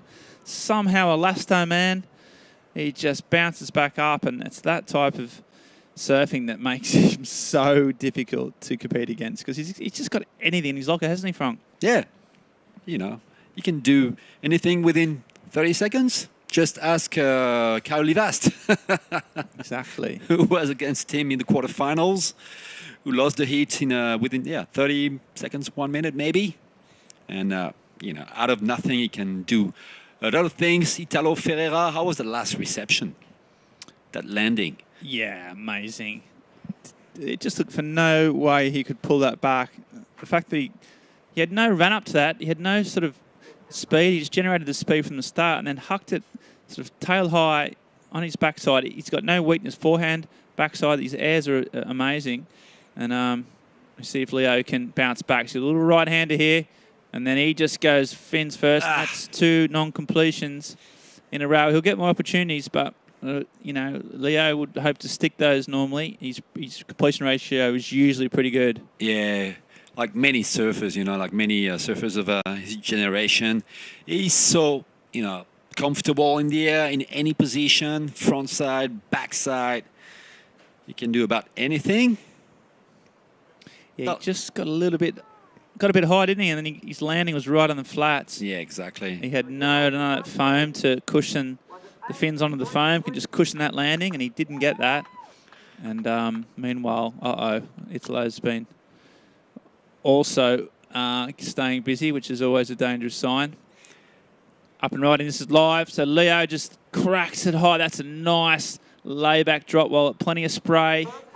And we saw those scores coming in for first wave for Italo, an 8.33. So that's the way you start. So a massive score off the bat, and that puts the pressure on this man. So this is this wave we just saw before. Another one. Oh. And it gets to the point, doesn't it, Frank? If he doesn't make them, it's a surprise, isn't it? It's like, oh. Power. So, yeah, electrifying. Italo Ferreira, he won the on there. Last week in Brazil, he's over here looking strong. But right now, speaking of winners, we've got Vahine Fierro there live with Romain. Take it away, Romain. Yes, guys, things are getting serious here as we do have our second finalist, Vahine Fierro, who surfed against Paulinado, a really experienced surfer, but you got the best of the heat. Well done. Thank you. Yeah, Pauline she's a local, so she kind of knows really well where the peaks are. And I was kind of following her because I knew she knew where the good waves were. And then I got this right, and then I got the left that was my better wave, and I was pretty stoked. The waves were really hard. I thought almost I could bring a foil and then foil on the waves, but it was super fun. Yes, you did smashed that left with a lot of precision and also a lot of verticality. Was that a choice before the hit to attack the wave a bit more than maybe the other surfers? I think the best option right now is to be very powerful and reactive on the wave, because it's kind of bad. So if you can make the wave look good, it's a good thing. So yeah, that was kind of my plan, and it worked out on that left. This is maybe the Tahitian trademark, right? Yeah, where the Tahitians are not really used to those waves, but True. It's nice to train in those conditions. All right. Yeah. Well, good luck for the final. Ready for fireworks? Thank you. See you soon. Wow, there you go. She doesn't put a smile on your face, nothing will. She's an absolute ripper. There's a nice completion from Leo. Doesn't quite match the fireworks of Italo. It looks like Italo's already backed up his 8.33 with another solid score there. Yeah, so 6.33 for the surfer from Bahia Formosa. And yeah, he's just put a stamp on this. This is this air there. Nice technique, good style. He's starting to get the clicks in, the completions in, but he's going to have to do a little bit more than that because Italo has set the bar really high and set it early. Conditions just looking with that extra tide. There's way more opportunities, less closeouts. They're all getting a bit of a ramp, a bit of a chip in, aren't they, Frank? Now where those waves just back off a little bit and they're getting their speed and they can take their time to do a manoeuvre, which hadn't been happening just before we took that break. Yeah, it was just horrendous on the dead low tide. Now it's easily contestable. These guys have been competing in way worse conditions than that. And I'm sure no one will complain. Just ask Vahine Fierro. She wasn't complaining. She was, it's fun. Fun to be in the water. Yeah, that's right. And it's improved, which is the main thing. There's Italo's partner. She's a classic, mate. She's been calling every wave, living every moment. She's so enthusiastic and such a sort of force of energy around Italo. The pair are a classic, and we see him here. Italo, there's another huck, and he's going to make that. No, he's not. So I think for the first time I saw the tube opportunity, I think Italo actually thought about that himself, and then went for the big rotor, and couldn't quite stick it. I think Frank will take us through the replay when it comes back. But for a moment there, I thought we were on. Yeah, and I think Leo went on the right. going to catch up. Here is Leo. Yeah, going for the air as well. And sticking it. So that had some rotation. He liked it. It had some speed, didn't it? So yeah, he got a 4.77 for the previous wave, and this one was really similar to the wave he surfed before. So I don't know. It's not going to be enough. Anyways, well, there's a big gap now, because Leo is looking for 9.89, which is massive, almost comboed. Yeah, he's in a bit of trouble, as Frank said, and he's going to the air. He kind of knows that's the only way out of this situation he's found himself in. He has to go electric, has to try and match Italo for fireworks. No easy task. As this one. So, yeah, nice takeoff. He went for the air, and while he was reversing at the bottom of the wave, gets caught by a bump at the bottom of the wave and goes down. He goes down sometimes. And up and running, this is live. So Leo on the right, just kicking out. Yeah, he went for the grab, didn't quite get the grab. Don't know if that had anything to do with the fact that he didn't stick the fins on the landing. But he's already got 2 bankers, so now it's just a case of for Italo just to try and improve on those solid scores, and that means that you can expect to see a lot of fireworks. He's an entertainer. He just loves to get the crowd going and loves to get the fans at home on it. He won't rest on his lead. He'll go big. We could be in for exciting 10 minutes of fireworks from the world champion. Look at that. Yeah, it's fun. Michele Bourez, getting ready to do some more air reverses. I spoke to him and I said, it's been a big day, hasn't it? Long day. And he goes, I've been up since 1 o'clock with jet lag. I was like, whoa, that is a long we day. can't really complain, can we? He's still jumping around. He's still fit. He had his last 2 heats have been buzzer beaters. So, he's so fit and so energetic. He'll be fine. But so 9 minutes on the clock. We are, of course, in the first stop here, getting down to the sort of really pointy end of the French Rendez-Vous of Surfing. Stop 1 of the Euro Cup of Surfing. We're going to Portugal next, but there's some job to be done before. The smiling assassin still working on this. And even that rotation, the pace of it is always astounding. And he's about 9 minutes off the final. He's kind of been unbeaten in these specialty events, the one in Brazil, the Countdown Series, where all these CT stars are just warming up, trying to get some form and mojo ready for the start of the CT season, hopefully a pipe at the end of the year. So, and in terms of counting down or warming up, Italo looks like he's pretty much on point. Yeah, he's been surfing pretty much all the time, never stopped. Not sure whether they got locked down in Brazil. I think they were. I think they had a brief time, and then you could surf obviously at your local break, and he was at that little right-hander that's in front of his house and absolutely ripping. And he's been in the Maldives for the last couple of weeks. He said he's about to go on a 2-month trip. As we see Leo, the Italian, nice carve. Got one thing on his brain here, a big punt. There he goes, whips it round, nice completion. So nice combo there. Yeah, and Leo, we didn't mention it, but got a 6.83, so he's back in the mix. Now looking for 7.64, I think.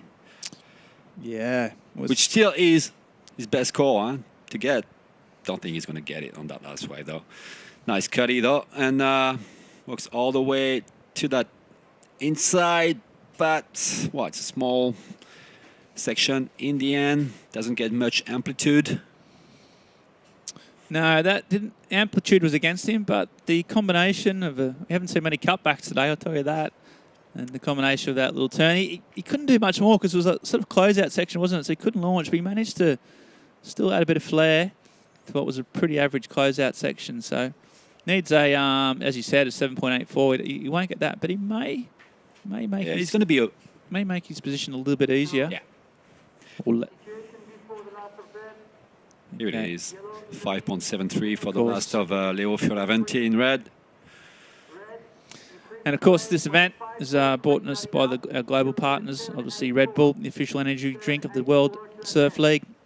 And they've again helped us out with the Red Bull Athlete Zone, making sure everyone's comfy and fed and watered and happy. Jeep is the official vehicle of the World Surf League. And of course, there's that man there wearing the Jeep leader jersey. That's the the jersey that signifies he's the top seed at the moment, the world number 1. The Hydro Flask, the official insulated drinkware of the World Surf League. I've had iced coffee and a hot coffee, one of those bad boys today. I can't say that about many insulated drink holders. And, of course, the support of Oakley, who is always on hand. And they've got their man, Italo Ferreira, 6 minutes off for final place.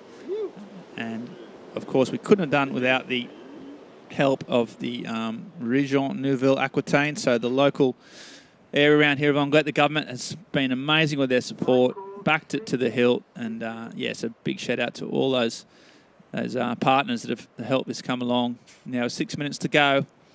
We've still got Leo chasing 7.84. What's his chances, you reckon, Frank? What do you call it? If 10 being he's got every chance in the world and 0 being you might as well paddle in. What are you giving him? He got his best score on the hair reverse. So I'm sure if he manages to do the same maneuver with one top turn, say, or snap, whatever, before that, I'm sure he could get the score. But Italo Ferreira's got priority. And I don't believe the Brazilian will leave Leo alone. Here he goes, paddling for this one. Another little chip in on his backhand this time. Winds up, a nice little release. Gets extra drive and somehow gets a third foam blast in. The acceleration he's got from turn to turn, especially on that backhand. Yeah, he can do top turns, huh? He can surf on his backhand. He can, yeah. He's just growing up on that little right-hand zipper of a point where he gets so much speed down the line. Some of the clips he was dropping from that wave just at home, you could just tell those blackboards. Timmy Patterson's looking absolutely electric. Not sure if that'll be one of his scorers. You can talk us through the replay front, but still just looked, he looked sharp and he looked like he was right back in this game. Yeah, no, lots of speed, lots of control all the way. Nice release of the tail, and has to enlighten his feet. Yeah, if he got one more open face then, it could have been game on. As it stands, 6.47 does go into his top 2 scores, so the judge is liking the variety. His girlfriend loving the variety. And he's just made that job a little bit harder now, up to the 8-point mark now required for Leo, the Italian. 4 minutes on the clock. And he's got some work to do to beat the world champ. Never know. He's got the priority now. Has to wait for that chip shot.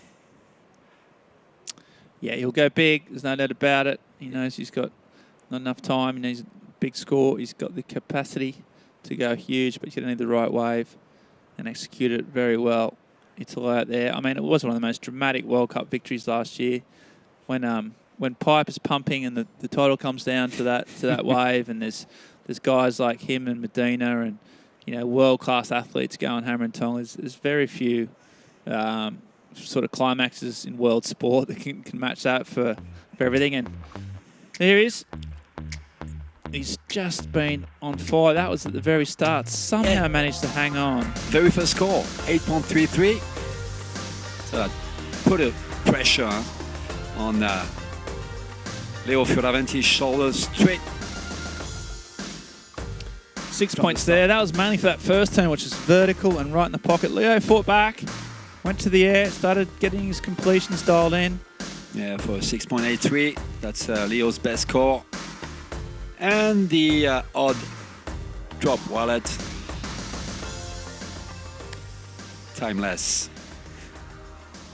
Yeah, he's making some spray, but he's in a hole. He's got, that's a pretty respectable heat total, but unfortunately for Leo, he's just come across an in-form Italo, and he's now got priority still. Leo is playing patient. He can afford to. He's only got one more shot at trying to get to the final with the first ever French Rendez-Vous of Surfing. So a lot on the line. He's eyeing off some sets. There's a few nuggets coming in. Italo 2 waiting around. 2 minutes on the clock. We might see something special here. It's going to take something special to take out Italo. And Leo just trying to find a little wedge, find a nugget, find a corner, find anything at the moment. That didn't quite work out. So looks like that in both divisions, we're going to have a Jeep yellow jersey qualified in both finals. Not surprising, but No. I would say the weight would have been tougher for this man. There we go. You can see that ramp coming a mile. I thought he was going to pull into the tube there for just a half a second. Meanwhile, here we go, Leo. This is his wave. This is his last throw at the dice. He goes up, and he just knew that ramp wasn't going to do it, so he thought he would try and get back out. He's still got a minute up his sleeve. That's smart surfing. Not going for the Hail Mary when there was no chance of a completion, given that there was no ramp. And he's going to give himself another minute. It's not a lot of time, and he needs a big score, but he's given himself a chance. 45 seconds, I'm sure. No, it's actually Leo regaining priority. And this is Andy Criere. Yeah, that's the next semi. Yeah. Andy Criere up against Michele Bourez. But it's all eyes on the Italian at the moment. He's the one that needs a big score. He's the one with that P next to him. And he's the one that's running out of time. Meanwhile, Italo, as ever, staying busy. He's not going to just sit on his opponent. He's going to try and get better his score. That's the way he approaches this game. And he's paddling. So he's going his backhand again. 10 seconds to go. Oh, that's not going to be it. So he's run his race. I think Leo has as well.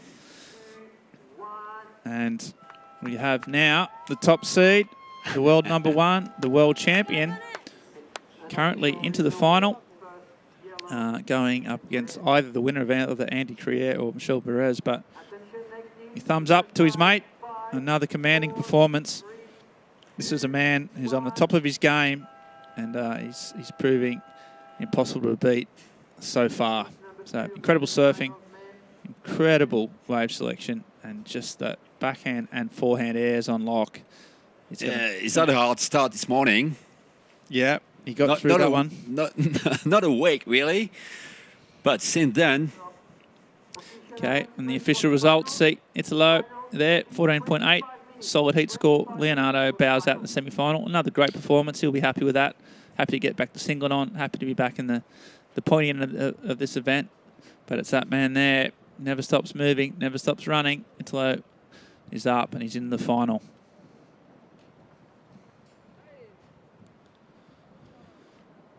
As we see the dark clouds, there's a bit of a blue patch up there. That breeze is still around, but that tide has improved conditions. We're going to run to the end, guys. We've got just on another one semi-final and two finals, so 3 heats to run. And we will have completed the first ever French Rendez-Vous of Surfing. So we've got an hour of high-octane action. I wouldn't go anywhere. We're going to have a break now. Rest up, get ready. There's some more action coming away right after this break.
And a very warm welcome back to live action, the French Rendez-Vous of Surfing. Second semi-final for the men out in the water. We've already qualified one finalist. His name's Italo Ferreira. He's the reigning world champ in the cheap leader yellow jersey. Who's going to meet him in the final? One of these two, Michele Bourez out of Tahiti, French Polynesia. The powerhouse, the Spartan, the veteran from the CT, taking on Andy Criere, the powerful goofy foot, hails from this part of the world. The French Basque country is his home, surfs under the Spanish flag these days. Got a ton of experience in beach play conditions in Europe, a former winner of the QS at this very break here in Anglet. And this looks shaping up to be a great battle for one of these two. Bourez, he's taken a fun approach to proceedings today, Monday. He'd love a shot at the final. He's a born winner. Andy Criere, what an opportunity for him. Yeah, exactly. Big, you know, coming from very different perspectives, very different spectrums of the surfing world. The CT veteran versus the QS rookie. But tell you what, with turns like that, you can see why he's dangerous. Criere, big crack off the top, the backhand hanger, used it to great effect in the previous round, and there he is again. Unfortunately, from his point of view, doesn't really get another chance to tee off on that wave, but a nice display of vicious intent. Plenty of vim and vigor in the surfing at Criere. He's going to need that to get past Bourez. Meanwhile, let's go down and hear from the man of the moment. Italo Ferreira standing by with Romain Lollet. Yes, guys, seems like we do have a new Brazilian airline here in Anglet with a fantastic pilot named by Italo Ferreira here on my side. Was that a semi-final or an air show? I don't know. The wave is getting better, like a small wave right now, so it's nice because we can catch a lot of wave and put the show on, you know, so that's what I'm looking for. And yeah, I'm excited for the final. I hope I can do like more airs and big rotations, and well, I think it's gonna be fun. It's getting better. Waiting for fireworks for the final. As you said, there are many, many more opportunities than before. So now let's talk about surfing and send the big show in the water. Yeah. When you have waves, it's make the job like easy, you know. So I'm glad to get like a good one and try to do the rotation, and I got like 8 points. That was a good score. And yeah, I'm excited for the next one. Just one more and then done. I can tell you seem really happy and stoked. Yeah. And you want to give more. Yeah, let's do it. All right, let's do it. We're good. One more. Yeah. All right, guys. You heard? Ready? Go. All right, thanks, Roman. Great job, Ferreira. Through to the final, your world champ. Looking resplendent in that cheap leader yellow jersey. Through to the final with fireworks in his semi. He'll be looking to carry that over. He likes the way the surf's shaping up. I like the way this turn shaped up for Andy Criere. That was a sick turn. So vertical, so much style. It's just unlucky he didn't get another little section. Michele Bourez, on the other hand, the Spartan. There we go. There's a trademark swoop. We've seen that a million times before. Bottom end turn. And then that crack. That's also strong, powerful surfing. And I tell you what, both looking good. Speaking of looking good, I mean, I know you could never sort of trade myself and Italo's positions, but if I was to walk down the beach wearing those sunglasses, I would be met with sort of howls of derision. And he's walked down. He looks like the coolest guy on the planet. There's only one man. Well, they are his signature sunny, so no wonder. But there's only one man that can pull those sunglasses off, and that's Italo Ferreira.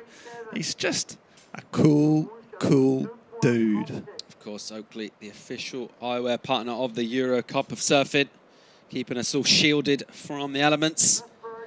And keeping Italo Ferreira looking in really good form by land. He's looking in great form by sea. Who's going to join him into that final?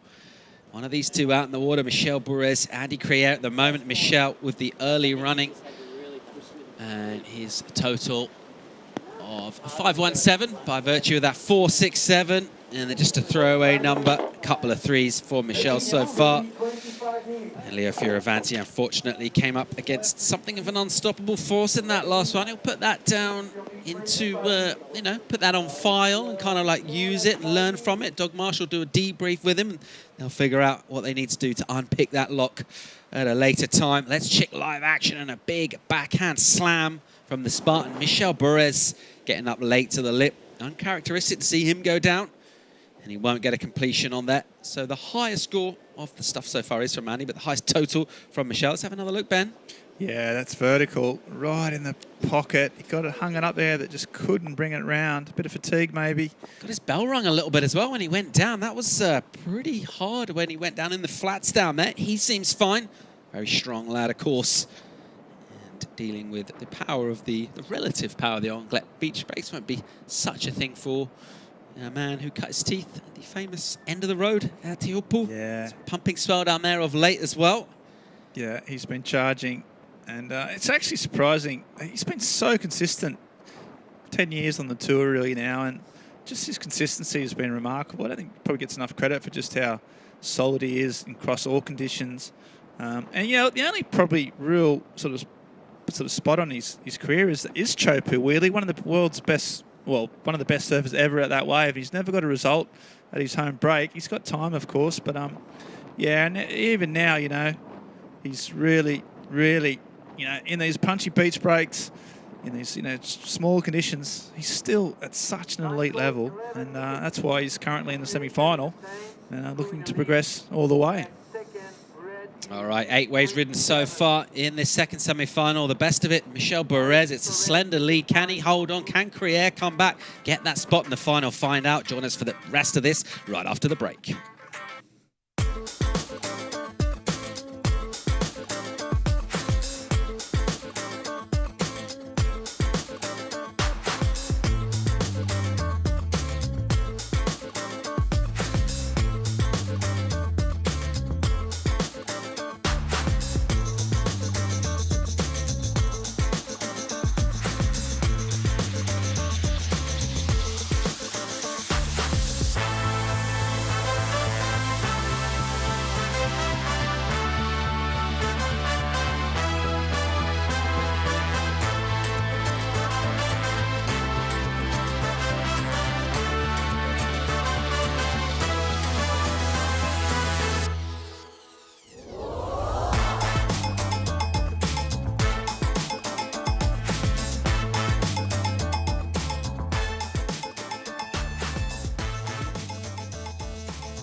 Welcome back to live action from Anglet. The French Rendez-Vous of Surfing draws towards a completion.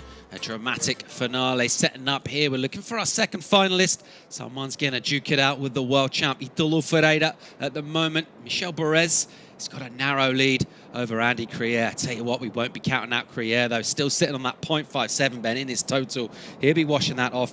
He's got the confidence of already a win here on the QS. Such a great surfer.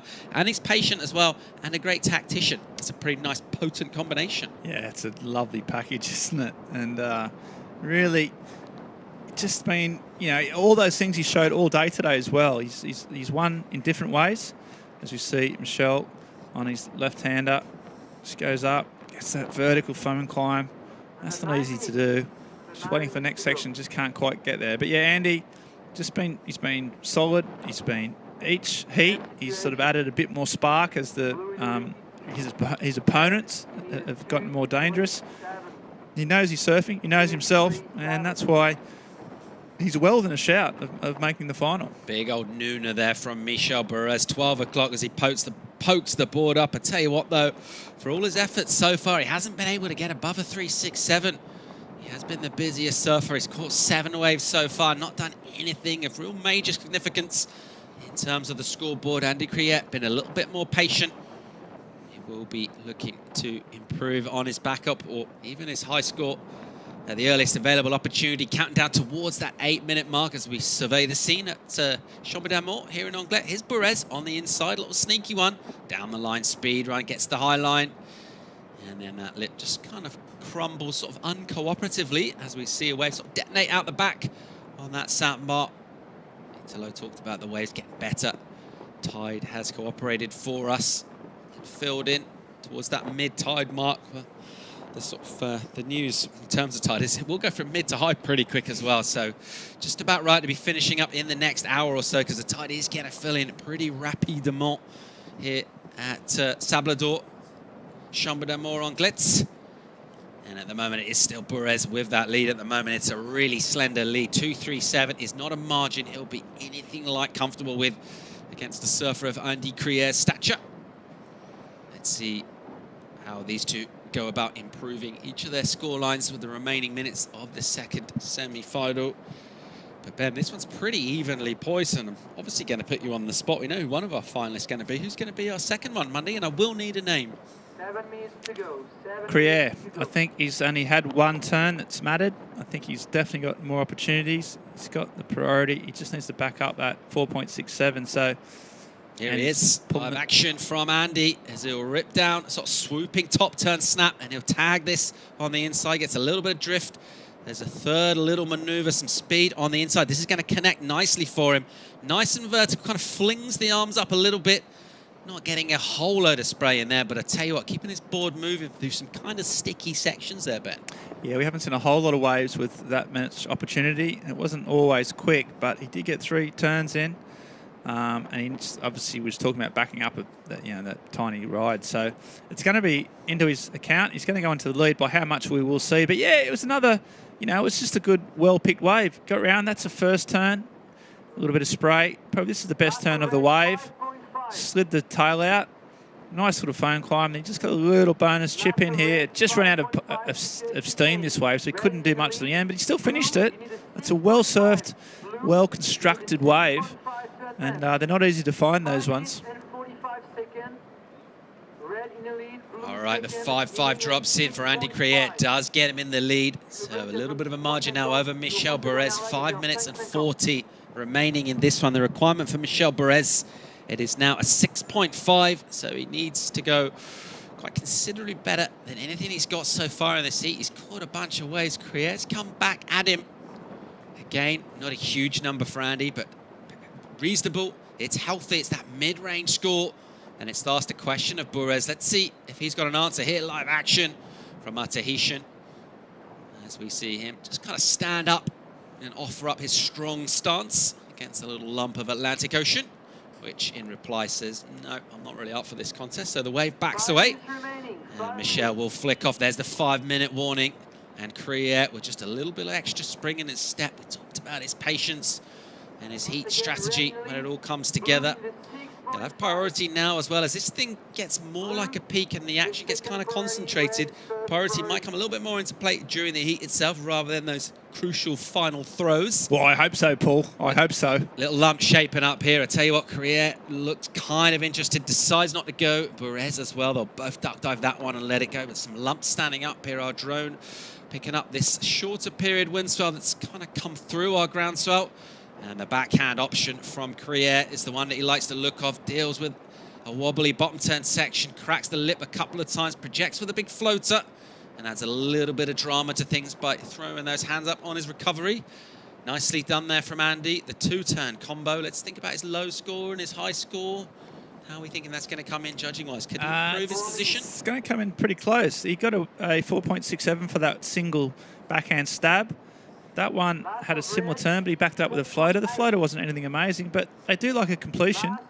And I think he may just slightly, if a touch, improve on his score. So Comes in as a 4.8, a slight improvement for him. Only very minor. Michele Bourez with the priority. What he doesn't have at the moment is a 6.63. He wants one. He's got under 4 minutes to get it, and he's found himself in a little situation here. Let's find out how he got there. Here's the recap. Yeah, that's his first turn. So he set the bar with that sort of really vertical turn right in the pocket. They got a 4.67, and then he found this little runner of a left. Comes around, you'll see the trademark Criere swoop. This one he lets the fins go, slides it out, nice. And then there's been very few waves here with little inside bonus sections, and he's tapped that off. And then surfing really strong. And then this one just now comes around. There's that turn again. Look at the spray. And then just hits, that's a very frothy, difficult lip, and he dealt with it well. And it's left this man, Michele Bourez, chasing some big scores now. He's got that. He's got the power. He's got the ability. If he'd made that, I'll tell you what, it would have been a different story. But Michele does fall off. That's probably one of his only areas of concern. Swoop in the pocket. Again, that was great surfing from Michele. I love that style. But he needs a file. He needs to get up to a 6.63. He's got 2 minutes to get to the final. I like what I've seen from Michele so far. We find him on a wave here, live action. Big rip off the top on the backhand from him. Just kind of dragging the rail into that section. Just kind of urging his board through a softer section of the wave. Score requirement of 6.63. Didn't see it on that. And as I was saying, I've really enjoyed seeing him here. But what's he going to do down in Portugal? We've got a bunch of amazing waves. We've got the mobile format. We know about the power of the waves down there. He's been outstanding on the championship tour at the event in Portugal. Can't wait to see him go next week. That's coming up, the Mayo Portugal Cup of Surfing. Yeah, Bourez in Portugal got history. Don't worry about that.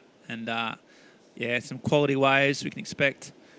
The forecast, touch wood, look good. You know, so with some great waves, it's going to be dangerous. Improves 5.57. It is his top score. That'll bring his requirement down. Much more gettable, 4.73. What he doesn't have is a load of time. 90 on the clock. Criere at the moment with that lead, with priority. You see Michele Bourez on the inside there. It's going to take him around about 15, 20 seconds to get himself back in the lineup and in contention. That'll bring us down around about under that 1 minute mark, and it'll be a 1 minute heat, and it's going to be so close. He's going to go something.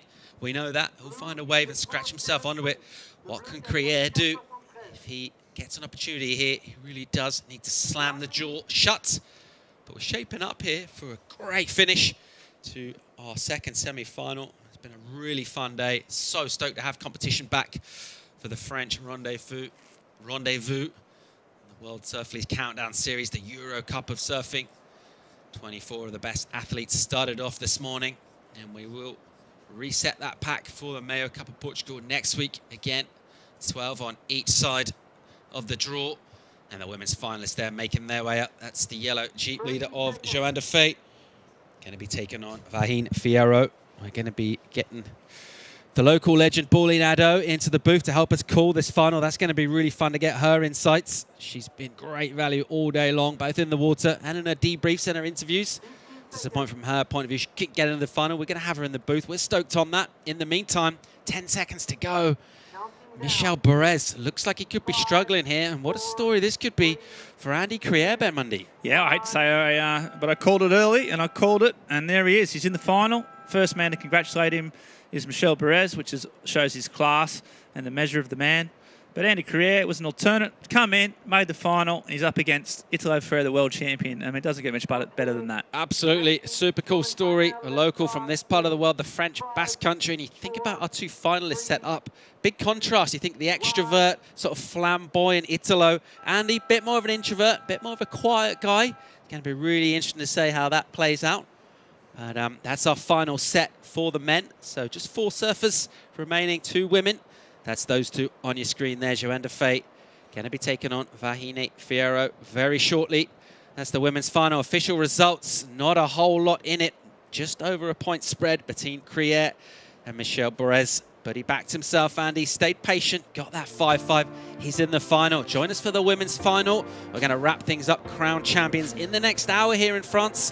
Join us for the women's final right after this.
very warm welcome back to Anglet. The French Rendez-Vous of Surfing reaches its conclusion. Just 2 heats left. They're the 2 most important heats of the day.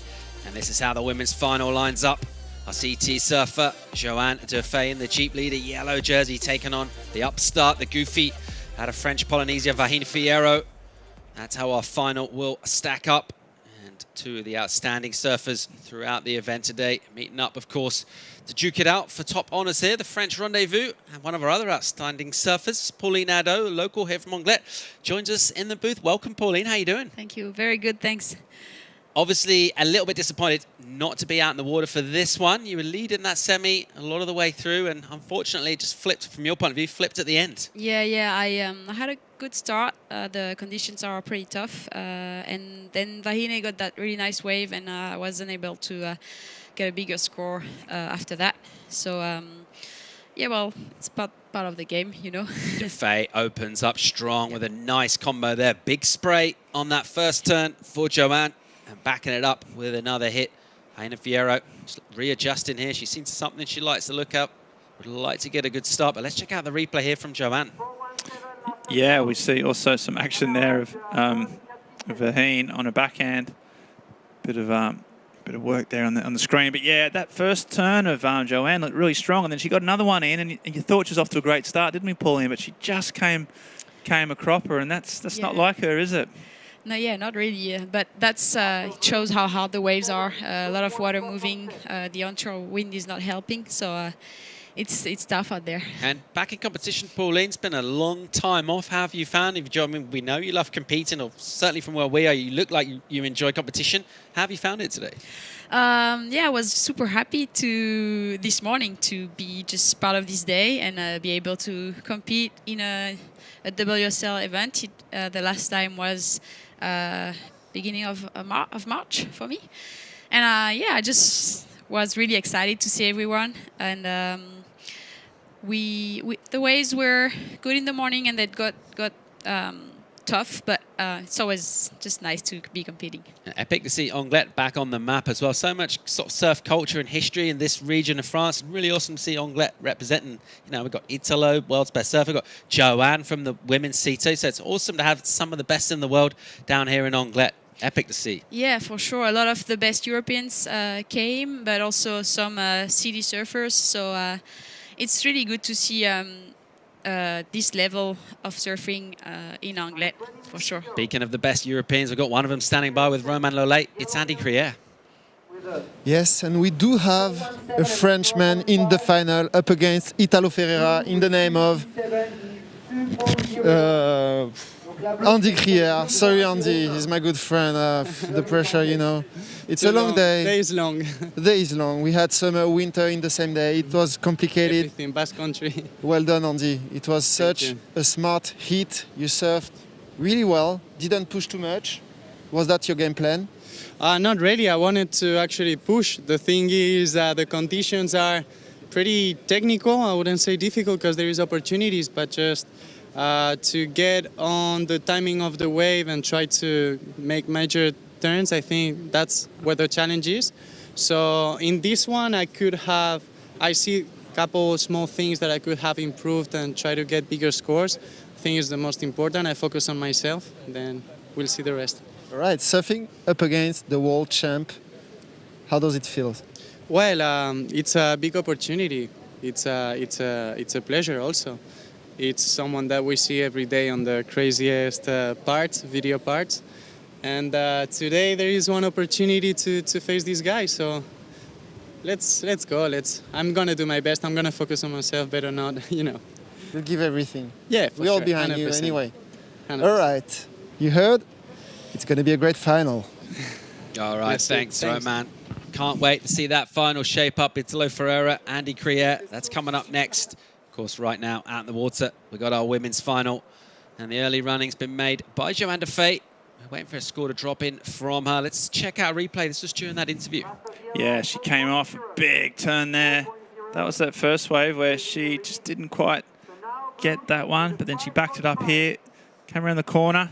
You could see her eyes light up, got those fins out. And this time she's not going to make a mistake on the exit. Nice little sort of turn on the end. It just dead fat out. she gets a bit of hair across the mouth, deals with that, and then she just looks.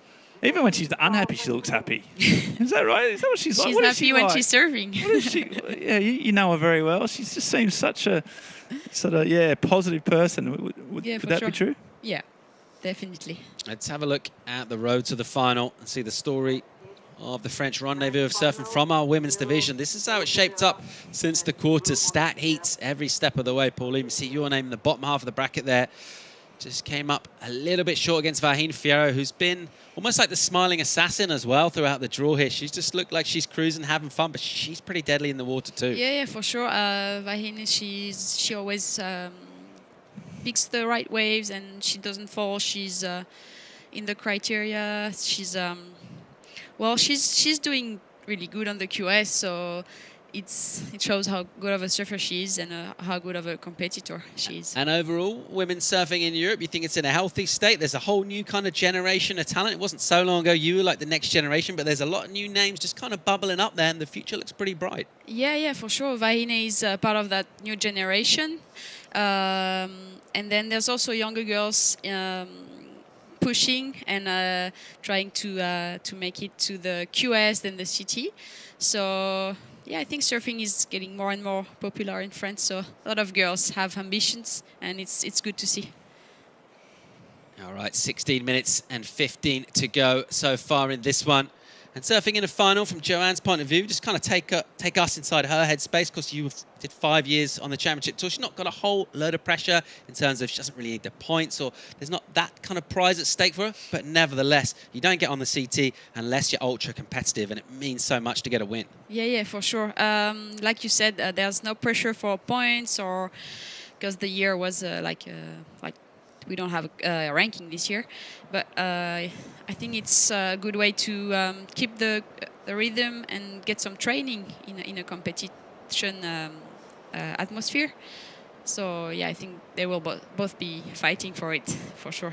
All right, typically smooth there on the replay from Fierro Monday, but doesn't quite get the finish he was looking for on that wave. It just went a little bit soft on it. Yeah, it did. She picked off a nice wave. Had a few sections, but yeah, by the time she got to that end section, the foam was coming towards her. It lost all its speed. She couldn't really crank it. She completed it, but not what she needed. Just 15 minutes to go. We've given the surfers another 5 minutes. She's got time, and but she's got a very tough opponent in this, the world number 8.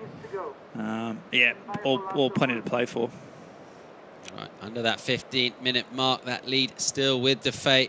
Vahine Fierro has been a little bit slow to kind of warm into her latter heats in the French Rendezvous this afternoon. Let's see if she comes to the party in this one. So far, not nailing too much of any particular consequence. Neither's Defay. A couple of fours for her.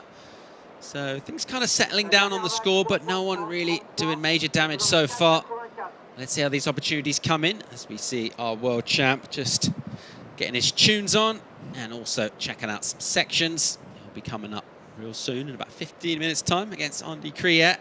It's going to be a real cool final to see a contrast of styles.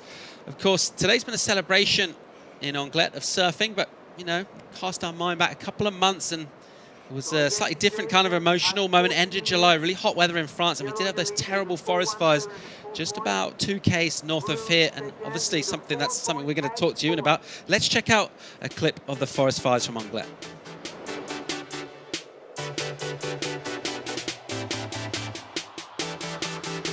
The green lung of the city. On the 30th of July, around 6:30 p.m., a fire started in the forest of Anglet. At that time, I was actually in the water and we could see a lot of smoke coming from inland.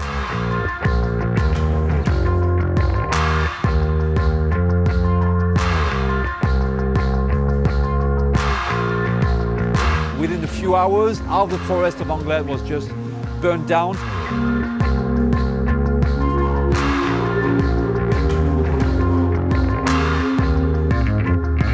10 houses were also burned. Luckily, no victims.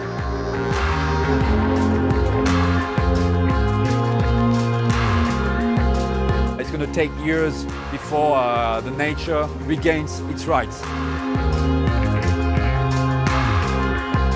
when such drama occurs, people are really reactive to help things being done, and they created a nice station. It's called Ayuda Piñada, and it means in English, we're going to help the pine forest. And the godmother is Paulinado. The idea is for everyone to come together and have some actions and help rebuild the forest through this association. The first part is to make the area safe, and after that we can think about replanting the forest. What I hope is that we will be able in the future to enjoy the forest like we used to.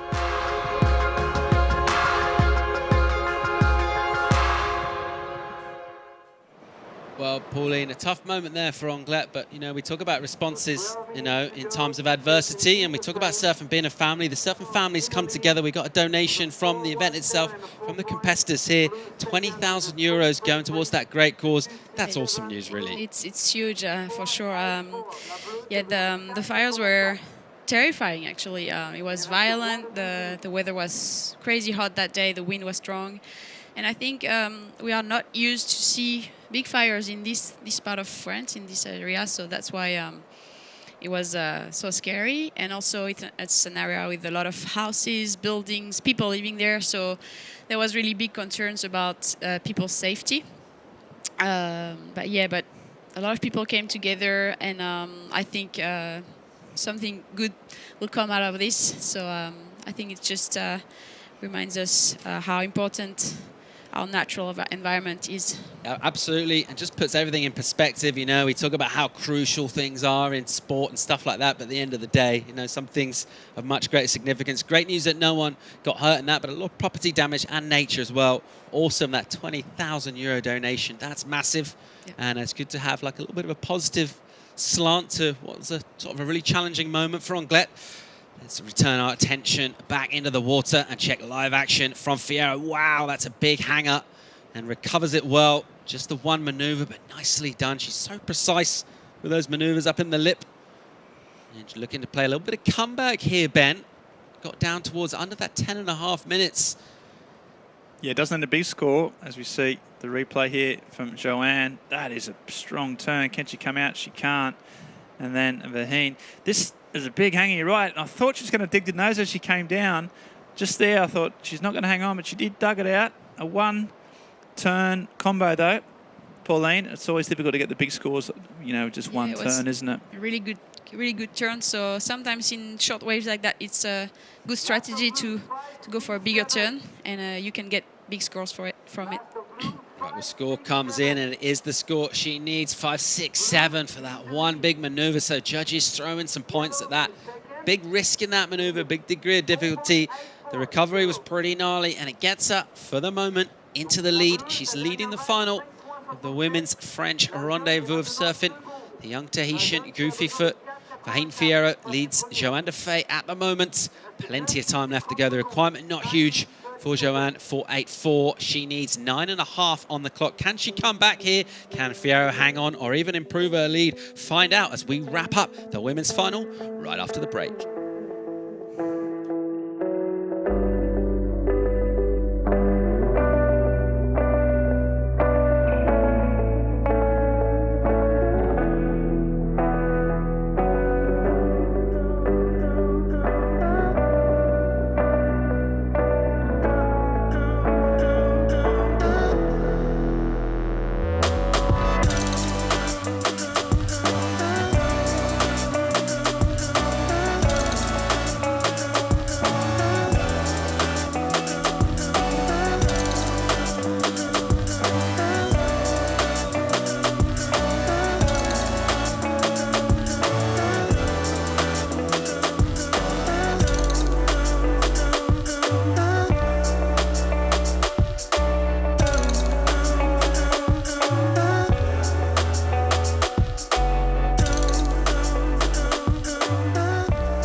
Live action, women's final out in the water right now in Anglet. Two women contesting French Rendez-Vous of Surfing. Here's this lady right here, Johanne Defay, working over a left-hander. And just a 4.84, not a massive requirement for her. We'll wait for the judges to lock in there. Of course, this is only our first stop of two. We're We're going to cast our mind forward towards Portugal, but before we do that, we'll just check out the replay here. How do we like this action from Johanne Defay? Well, you can see the spray coming off from this angle, can't you? So she's done 4 turns, completed all of them. I think we've got a better judge of surfing than me sitting next to me, Pauline. Where are you going to put that in the? Well, I just saw the score, so I'm cheating. You don't need to tell them that. Live action and a good first turn, burying the nose and recovering well. She'll set up for another section in here, timing it sweetly, doesn't overcook it. Wasn't a whole lot on offer, and she didn't want to push too hard. Get to completion. The first turn was really nice, though, so really we'll see nice. where that goes. Yeah, she came around the corner here, then she just belled it. She got some release. She's got such a smooth style, but real acceleration through her turns. And that last turn, it was just a frothy little funny section, but she completed. So it's a real ding-dong battle. They're sort of going wave for wave now, and they're really closely matched, which is a testament to just how much Vahine has improved as a surfer over the last couple of years. So Johanne gets a 6.17, so she improves with her high score, but then right behind her, Vahine answers back with a 5.07, so it's so narrow at the moment. 0.4 of a point separates these two, coming down to 6.5 minutes, and we have got a great battle shaping up here. We're going to be crowning one of these two our champion of our first of a 2-stop Euro Cup of Surfing. Let's look forward to Portugal. So you've done a load of events down there, spent some great times. We know all about how good the waves can be, but how cool is it, man, to go mobile? We can go anywhere between Peniche right down to Costa Caparica. So think of all those quality waves. We can be able to pick the best spot on the best days. That's awesome. There's so many of them, and it's obviously the best way to have the good waves, being mobile. So yeah, I can't wait to compete there next week, and fingers crossed we get good conditions. I'll tell you what, though, I wouldn't want to be that contest organiser. Imagine trying to pick a wave between Caparica and Peniche when it's pumping. There's about 4,000 spots. That's why they get the big bucks, I suppose. The Mayo. Maybe Nazare, Pauline? Maybe. Yeah, I think Nazare is on the list of possible spots. It's in there somewhere, isn't it? Packing that 11.6 you got there as backup? Yeah, I might need to get a bigger board. So that's the Mayo Portugal Cup of Surfing, starts on the 28th. That's this Monday coming up in 5 days' time. But in the meantime, let's return our attention to the business at hand. Vahine Fierro, the goofy in blue, leading at the moment from that woman in the center of your shot, wearing that Jeep leader yellow singlet, Johanne Defay. So at the moment, that jersey will be swapping over to Vahine if it stays like this. For the Mayo Portugal Cup of Surfing, Johanne Defay will definitely want to have something to say about that. And the good news from her point of view, not only does she have priority, that requirement on the 5-minute warning, just a 4.57. She's more than capable of that. Let's look at the recap and see the story of how this one's unfolded. Yeah, so she started strong, the Jeep leader's jersey. Johanne Defay out of the blocks quite well. Vahine Fierro was pretty quiet initially, as we saw her, but then she got right back in the game with this turn, Pauline. Probably the best turn of her heat so far. Yeah, definitely. That was a really strong turn. And actually the turn on that one on the left was really solid too.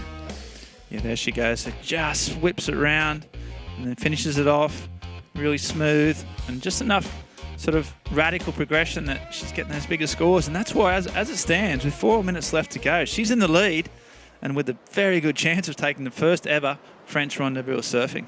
Look at that point spread. Just 0.4 of a point between these two. It is so close.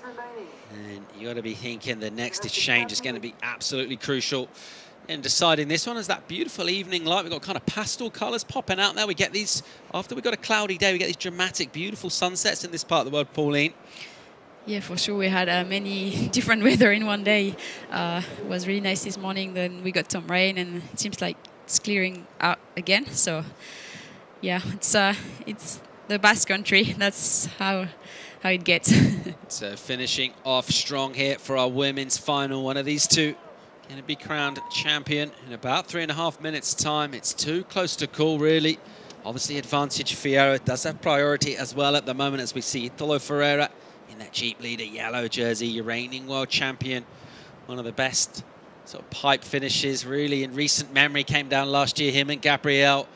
Unbelievable battle, and he entertained everyone. Well, he's been bringing that entertaining factor here as well. And looking at wearing that Jeep Leader Euro Cup of Surfing jersey over into Portugal. If he can get past Andy Criere out here, a little bit of a paddle battle as these two go at it, elbow to elbow. And no quarter asked or given at the moment between these two. Both fierce competitors. That's how you win heats and ultimately events. There's a little bit of clock time. We'll tick away down towards that 2.5 minute mark. Pauline, at this stage when you need a score, you know it's a low score. How hard is it to stay cool? Well, it's definitely hard. You need to stay focused, but then you need to also seek for opportunities. So you need to be active too. And oh, here comes Johanne. Live action from Johanne Defay backside. Had a little speculative look at a left-hander there. It's not going to pay off for a score-wise. It's going to eat up a little bit of the clock as well. That requirement remains the same. 4.57. Fierro out the back at the moment, all alone. Looking for an opportunity. She would love to improve as well. She knows she's vulnerable coming up against a surfer of Defay's caliber. She'll definitely be want to improve on her total if she can. Just put this one out of reach. As these two are given a time check, and they'll go a little readjusted. We'll see that rip, just kind of dragging them out a little bit. Positioning ever crucial out here. But this incoming tide has certainly made things a lot more orderly. It's pretty obvious to see where the best part of the spot is right now. So a great call to go and hold for a while and let things improve for our finals. Yeah, I think the low tide was definitely not good enough, and it was a good call to wait a little bit. And now the tide is pushing back in, and the waves are a bit bigger and more defined. So it's definitely better. Look at Vahine, she's only 18, but she's sitting on Johanne. She's not letting her sort of rival and experienced competitor get the better of her. She's a classic Addo move here, isn't it, basically? She's just shadowing her to the end, and that's what you got to do to win at this level. Definitely.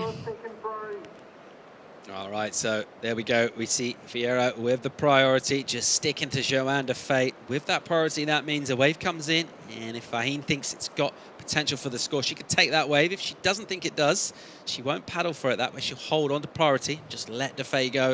Of course, the tactic from the surfer under priority is trying to make an opportunity. Well, she's going to just roll the dice here. This is live action. Here she is, a little bit of foam on the face. Nice little rail redirect for her. A little bit lateral. That's nice and vertical. And a good sting up there into the lip. She's asked a question of the judges. That looks like that's going to be her last wave.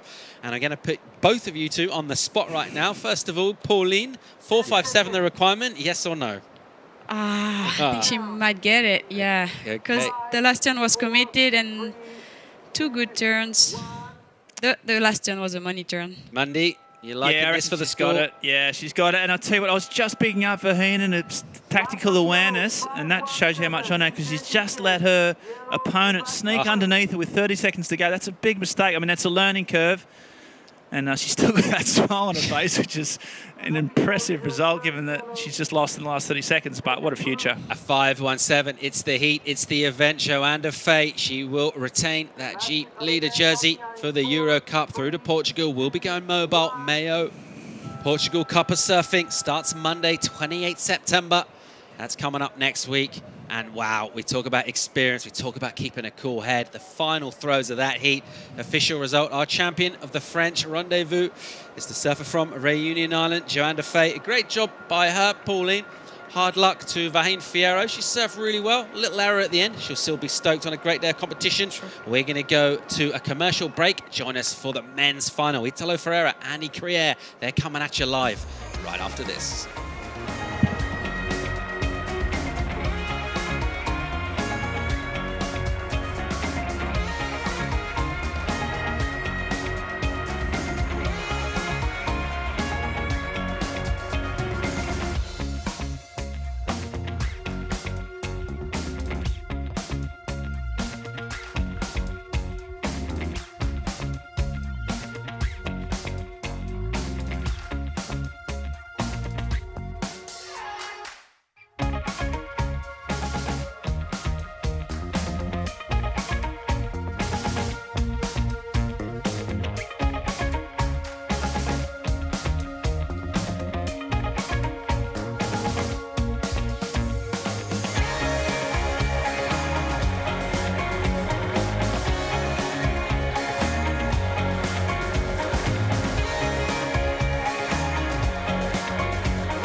a very warm welcome back to the beach. Wednesday afternoon in the southwest coast of France. Anglet, the location. French Rendez-Vous of Surfing, the event. Your world champion, your Jeep leaderboard, yellow jersey wearer Italo Ferreira.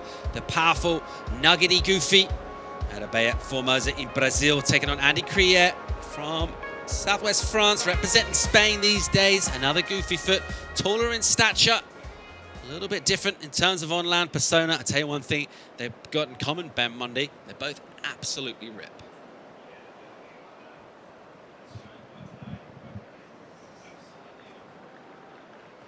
Surfers, I mean, obviously Italo is been on form, the form surfer of the day, and he's absolutely got out to some incredible starts after he had one heat where he just snuck through. Andy Criere's just been solid as a rock. He's been building scores. He's been improving his surfing every heat as the guys he goes against get better and better. And you know, as he said, this is an opportunity for him. And he's looking forward to it. He won't be nervous. He'll just grasp that this is a real chance to further his career. So yeah, I'm really excited about it, how this is going to unfold. No real pressure on Andy. Everyone will be expecting Ferreira to bring fireworks. Can Criere get something of an upset and just sneak some bombs out here? Do what he does best, take on the lip. Let's see how this one unfolds. 25 on the clock for this one. A start already from Ferreira. He's got a flat 5 in the bag already. So we'll try and rewind that tape, bring you a replay of that. Meanwhile, I'll tell you what, Criere's got a wave as well. It's going to come in of similar order, perhaps a slightly healthier number for Andy, 5.57. So in the opening exchange, Ben, first little advantage, slight nose in front, goes to Andy Criere. Yeah, and he's been doing that sort of all event. Every time a surfer just gets a good wave, he just comes in and just tops it, just beats it. And he's going again here by the looks of things, a little wedge. Live action, Andy Criere goes to the forehand faded, bottom turn, a little jamming snap in the pocket, nice and high in the pocket. Then he'll go with a slightly ungamely attempt at flying over that closeout section. Meanwhile, right behind him, here goes Ferreira. And he'll whip that tail around in a little flatter spin, also for him. And in completion, as he has a little look down towards the figure of Andy Criere, just inside him, gets back on the equipment and gets himself back in the lineup. See, that's the problem when you're up against Italo Ferreira. He'd already had a good score. He just need to finish that wave, but he knows that he can't play it safe. You cannot play it safe against Italo, and he's gone for that extra turn here. As we see, it's a nice little wave. His wave selection's been amazing. There's his first turn, and you can just see this bit coming his way. There's another turn, so he's already on the way to a good score here. And he tags that last one. Oh, that's the wave before, sorry. That's his 5.67. So my apologies. The one he fell off on here is he's banging down the line. It's this one here. He just needed to get that off and finish. And he was on the way to having a good heat tail, and he couldn't do it. And then Italo, well, he just went for the spin and came off. So nice flurry. Oh, he's spinning in the corner. Every time you look around, Paul, you just see a whirl of like platinum blonde and Jeep leader yellow, and it never stops. A flurry of yellow in the form of the compact ball of energy. We know him as Italo Ferreira. We also know him as a reigning world champ. Let's check out the replay, the backhand attack. Yeah, always. There it goes. Just flicks it around. He's got so much in his arsenal, so many different tricks and flicks from carves. And then he finishes off. And look at that. As we say, like he's just on a skate park. He's always moving. He's always adding something special, a point of difference. And that's why he's the world champ. All right, and while we'll just wait for that last score to lock in from a judging panel, let's go down and hear from a very happy Jeep leader jersey wearer. She's the champion of this event. It's Johanne Defay. She's standing by. Yes, indeed, with a great smile as usual. Congratulations, Johanne. Félicitations. Thanks. It's been a long day. I'm sure you are really tired, eh? We're here early this morning. Yeah. And in the end, we had to have a winner. And here you are again in the Jeep yellow jersey. And that final, tell us about that final. At the end, it was comfortable. You had a really good start. But in the end, Jesus. Yeah, it was a tough final. I mean, we know like it's always a great battle with Vahine, and I kind of start okay. Like, I mean, I think she didn't start great. I start okay. It wasn't amazing, and then we just like improve a score like back to back each other, and so I think we were like back and forth like first, and yeah, that. last wave was hard. Like I lost priority paddling on the wave, and I didn't win because it was kind of closing out the first section. I was like, like not enough, good. So I like back up, and then she had priority, and then it was like just 4 minutes left, which was like a really bad, like a really big mistake for me. So yeah, I just had try to like escape her, like paddling around me, and because she had priority, she could just take any wave. And I tried, and I was very I'm very tired. But yeah, last second I think I went on like a kind of a double up like foamy wave, and it kind of like turned out it was like a wave pretty okay, and I kind of pushed it too because I was like, okay, it's your last chance anyway. So and I made it. In the end, would you say that your experience, 7 years on the World Tour, paid off? Sure. Yeah, no, definitely. I think so. Because any kind of wave, you just never let anyone go at like the last second. It's not like you're gonna have another chance later. I probably made that mistake a couple of times already.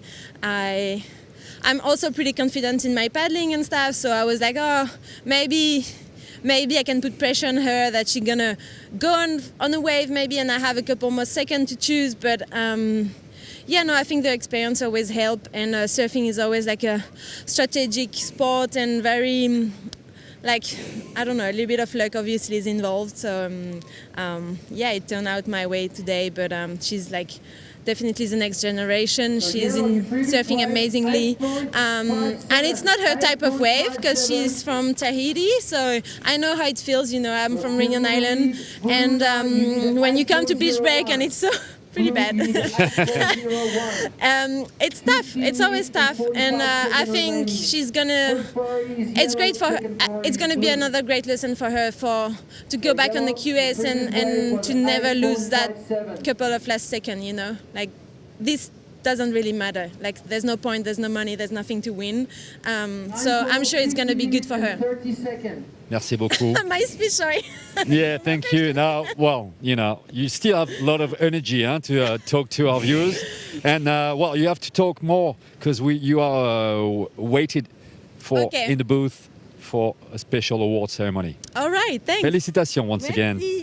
Back to you guys. All right, thank you, Frankie. 15 on the clock, Criere paddling live action. He's got a job of work on his hands here, and he's shut down behind a section. A little bit of frustration as that one gets awkward for him. He's still swinging though, and he'll go for a little punt, try and ditch the fins on the inside. It'll be ultimately unsuccessful. Scoreboard news come in. You look at that number for Ferreira. It's a big one. He's gone up to 13.57 combined. That's because he got an 8.57. Let's have a look, Mundy.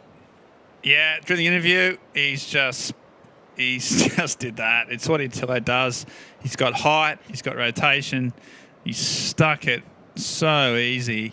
I mean, this is what he's been on for the last 6 months, just doing these tricks, constantly landing, trying, and now he puts on a singlet, Jeep Leaders jersey, a specific one, and he's just got this free surfing knacked down in competition. So impressive. You saw the back foot come off there. He went super tail height on that rotation, but he sticks it for an excellent number. This has been the route to the final. And you just look at those names in the quarter. A bunch of CT talent, a bunch of young and up-and-coming talent from Europe as well. And just getting to this final for Criere has been no mean feat whatsoever, but he's got a job on his hands right now. Yeah, he's done well. He's done so well, but we saw Italo just squeak past Cali Vast. He got a bit lucky there, but since then he's been on absolute tear. And Andy, you know, he's had opportunities in this too. That's probably at the moment he might be, you know, betting himself a little bit. He's had a couple of opportunities, hasn't capitalised, and then as soon as you open the window for that man, Italo, it just gets kicked down the door, and he's got an 8, and he's still got 13 minutes to build. So he's going to want to put on a show, and he's not out of it, but he's going to have to get up. You know, he's going to need an excellent score, and he's going to have to get it pretty soon. All right, having a look here. Priority is with Italo. He uses it on a right-hander. I wonder what he's going to do next. Oh, that's it. He's going to take to the air. There goes the rotation. Doesn't quite stick the landing on that one. It's a flatter spin. You can see him kind of gritting his teeth, annoyed with himself as he went down on the end of that. But just serving notice exactly what he's doing. Just looking for ramps, and he sees them everywhere he looks out. it's just like his vision is like a kaleidoscope just of ramps. He just twists his little dial and he sees another ramp, and he just, he's got so many different airs under his, that he can do. Rotations, half rotations, grabs, and so any waves, a potential 10. That's why he's so good. Live action, Criere on the backhand here, deep bottom turn, big vertical fang into the lip, then he'll slash up and kick up some spray. Third maneuver is reasonably crisp as the wave goes a little soft for him, but nevertheless, that's going to feel a bit better. I like that, and I'll tell you what I like about that is that that's his strengths.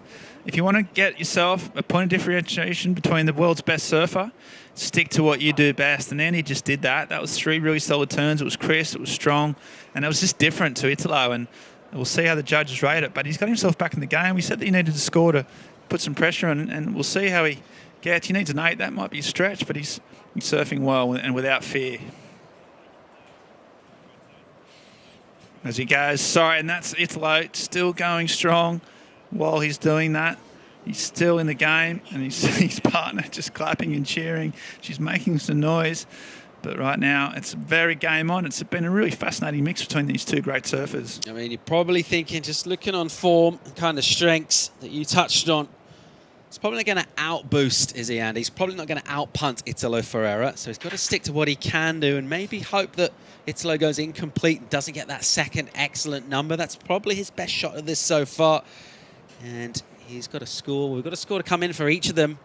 But let's see how Andy goes. And we're just thinking about that 5 that Italo's got as his backup. Andy's already got a 5 in the bag. Just can he get himself closer back in contention, bring that requirement down. It's a 6.27 in for Italo Ferreira. 10 minutes and 50 on the clock. He's in the driving seat in this one. We're going to get a quick commercial break. Andy Criere's got a bit to do here. Can he come back at the world champ? Find out as we'll be crowning a champion in the next 10 minutes, right after the break.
Welcome back to the men's final. Italo Ferreira on a bit of a tear here against Andy Criere. It's the French Rendez-Vous of Surfing. And your world champ in that yellow Jeep leader jersey at the moment, looking real good value. He's just dropped a 7. That slips nicely into his top 2 alongside that 8.57. It's a meaty total for Italo, Ben. Yeah, here he goes. So he's on his forehand this time, grabs the rail, and swings it round.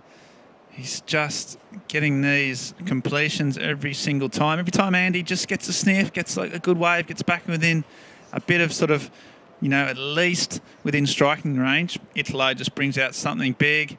And now he's got a 8.57 a 7. So your world champ is, he's on a tear. No, he's still swinging down on the inside and having a look, speculating. He just wants more. And he will have that kind of free surf energy that we've come to appreciate. And he'll just be trying to catch waves down in here and look for sections. But he's got a comfortable cushion at the moment. Criere out the back. Here he goes. Again, fading that bottom turn. Great looking section. There's a really nice first turn. That's a good combo. It doesn't go complete on the second maneuver, though. And frustration there for Andy. And he'll be a little bit annoyed with himself. Meanwhile, look out. A ton of speed from Ferreira. Here he goes. Just slightly overcooks that one.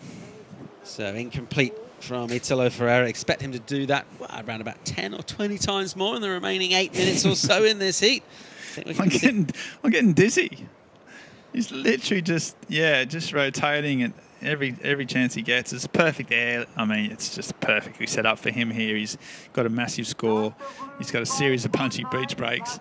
He's got nothing to lose and everything to gain. And it's going to be, it could be incredible. That last left-hander from Andy, such a nice section the way it stood up. Got a great first turn. He's just going to have to sort of deal with the disappointment of not going complete on a second manoeuvre. He got a 5.9 just based on the strength of the first turn. It is his high score. You got to be thinking he'd be on his way to a big number. As it stands, with just under 7.5 to go, the requirement for Andy, 9.67, or a couple of 8s, essentially. If you think about that total, he needs to go high 15s, so just under 2 8s, 2 high 7s, assuming, of course, Italo doesn't improve. That's a requirement for Andy Criere. Has he got it in the tank, Ben? Well, I think it's a big ask. I think Andy, to win this final, he needed to have a pretty much surf a perfect heat. He had to get the waves, the best waves he could find. He had to surf to his strengths, and he had to make no mistakes. And hope for maybe some mistakes from Italo. Yeah, all that to combine, and he was definitely in with the shot. But unfortunately, he's not the one that's made the mistakes. And as soon as you just open the door for Italo, he just slams it so fast. And so, yeah, I think Andy's just, he'll be kicking himself a little bit that he hasn't surfed to his full potential. And if you don't do that against a world champion, you're in strife. He obviously needs a 9.67. He's in a lot of strife, but he won't be giving up. 2 waves can happen fast, especially in these so quick conditions. But you'd be putting all your money on Italo if I had any. 6.20 to go in this one. Ben Mundy would be betting the farm on the world champ Italo Ferreira if he had one. And Italo has been such good value. We're so stoked to have him here for the Euro Cup of Surfing to bring in his electric brand of contest surfing, where he kind of looks like he's free surfing in a heat, even more so in the speciality event format. Let's check out the recap, Mundy. He got busy early on. Yeah, so here he is on his backhand, just 3 or 4 turns, plus a bit of flair at the end. And that was a solid score. Andy, meanwhile, stuck to his backhand. A couple of nice turns here, but then you can start to see that speed starting to get there. Those aerials, he's sort of landed so far out in the flats, but he never looks like, not making them. Now he goes even higher and faster. Just stomps it again. He's just been so clinical out here. Andy had a few shots at it. This was a sort of a long left that didn't quite work out for him. Couldn't get around the section. So he's had a few opportunities. That wasn't one. He surfed well on the lefts he did get. But unfortunately, a couple of incompletions means that he's almost in combination. 5 minutes to go. He's got a mountain to climb. Yeah, he's got his work cut out here. Andy Criere. He's going to go and take out this event. Nevertheless, get into the final. There's a pretty epic achievement from him. And a chance to surf against and with the reigning world champ of Italo Ferreira. Super cool moment for Andy Criere. Got some great history here with Anglet. With that win we mentioned in the QS here. Coming into this one with some good confidence. Let's watch. Speaking of confidence, a man who's got bags of it. Italo Ferreira just below the fins out, recovers fakie, then rotates back around, looking down the line again for another little ramp or opportunity, a little coping section. Doesn't come on that particular one. 4.5 to go. Yeah, it's got a dozen waves just on 20 minutes, so he's going to pull the trigger at that rate. Still got another 8 waves up his sleeve before the end of the final, so one of these things he will make, no doubt. Andy, still playing his game. He's being patient. That's what you got to do. You know he needs some big scores. So we just sit here, though. There's a fakie, and it just has that ability to just lean back and swing it back around without any kind of, just looks at ease. Obviously, we saw some of his clips recently of his switch foot surfing was being pretty impressive. Did you get to see some of that, Paul? Yep, absolutely. Doesn't really matter which foot he puts forward. Doesn't really matter the wave either. Just so much kind of exuberance in any kind of section, any kind of condition. Such an entertainer as well. That's been the great part of this. Just a shame we haven't been able to welcome, due to sort of events this year, we haven't been able to welcome our traditional massive European crowd that we love for the European leg down the years. Nevertheless, for everyone tuning in online, I hope our athletes have put on a decent show for you. We certainly think they have. And at the moment, Ferreira, your world champ, he's been entertaining us all day long. He's such a fan favourite, isn't he? And I know that the Brazilian world champs have always had a massive following at home in Brazil. Like Gabriel Medina, obviously, is just he's a god back home in Rio. and then Adriana de Souza had similar, just such a massive appeal. I think Italo has just managed to sort of become a sort of fan favourite all over the world. He's really sort of struck a chord with kids all around the world, and whether it's Portugal or Australia, he's just a likeable. I mean, his brand of surfing is just pure entertainment, and he's just a likeable guy. It just rubs off. How can he not like a guy who surfs like that? And then when you flip his board over and have a look at the graphics, he's got a cutout of his own face in a silhouette with this little goatee from his Stoker t-shirt. He's got his own face on the underside of his board. What's not to love about that, Mandy? Nothing at all. It's just everything he does. I mean, as I said, those sunnies, and there's only one person that can wear those. There's only one person that can obviously have a sticker of yourself on your board, and it's Italo. He's an entertainer. He's fun to be around. He's positive, and he just absolutely is setting new standards for surfing. And the combination makes him magnetic.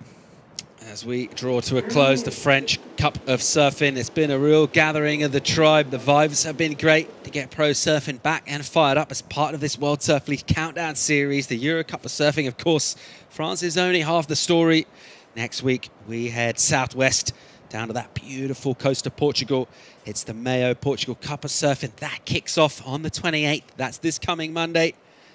And we have an excellent opportunity to go mobile on that wave-rich and very blessed stretch of coast, from points to reefs to beaches. Something for everyone to enjoy down there. Forecast looking pretty good as well, Ben. Can't wait for that. In the meantime, under the last 90 seconds in this one, let's just focus and see what's going to go down here. But it's looking very much like Italo Ferreira with about 9 toes in terms of getting this one done and taking out a win here. Not a huge upset in terms of the form guide, is it? No, it was... Not at all, in fact. Yeah, it wasn't. But it's still, he's travelled from Brazil. He's got here. Conditions are a bit tricky. He's jet-lagged. The pressure of that yellow Jeep leader jersey's on him. And I'll tell you what, he's delivered on all fronts. So, yeah, although he was the favourite, although he's probably the best surfer in the field, it's another thing to step up and deliver. And he's got himself a stick. That's what he's got. He's got himself a traditional Basque stick, and I'll tell you what, that's something he's going to take home with him and take pride of place. Because I bet you, I don't reckon he's got one of those. A maquilla, the traditional Basque stick. It takes 18 months to be built. Frank Lacaz filling us in with a little bit of information into that local tradition of the maquilla. That's our trophies here for the French Rendez-Vous of Surfing. Into the last 20 seconds here. And Andy will just be looking to bring something in. 9.67, his requirement. Let's watch and see what it gets done. Backhand attack from Andy. Big belt from him. Keeps the board speed going. And he'll just jam that one up. It's not going to be the score he needs. It's been a great day surfing from him. He's given a great account of himself, that young man. A good ambassador for this part of the world. And, of course, the global ambassador of Stoke, Italo Ferreira, world champ, wearing the Jeep leader yellow jersey, leading the Euro Cup of Surfing. And he's taken out the French Rendezvous. A great day at the office for Italo Ferreira. Oh, what an absolute legend. Yeah, the world's best surfer. Has proved it yet again. He was had one little heat where he was in strife, but that was the only bit. He got him out of that, and he's just been... I think if we went through his average heat totals, there'd be a couple of points above every other surfer in the field. He's been good energy, did a good stint in the booth. He's happy. He's a winner, and he's going to wear that Jeep leader jersey down to for the Euro Cup in the second leg down in Portugal. So no wonder he's smiling. I mean, he's on top of the world right now. All right, well, things have set up sweetly for that Mayo Portugal Cup of Surfing. That's coming next week. And what a way to set things up with a real cool event here today in Anglet. First day of our wetting period, kind of challenging later on in the week. So we've rolled the dice here today. It's been a fun day of competition. We've had a little bit of everything from the ocean, from the climate, a real mix of conditions. Think about the glass we had this morning, and then we had some of that crazy onshore at the end of it. After a lot of surfing, we're crowning our champion in the form of Italo Ferreira, the world champion, over here to entertain the crowd. He's absolutely done that, and well done to him. And he'll join fellow CT performer Johanne Defay as your event champions. We're going to go to a quick commercial break. Join us for more as we wrap up here from the French Rendezvous of Surfing right after the break.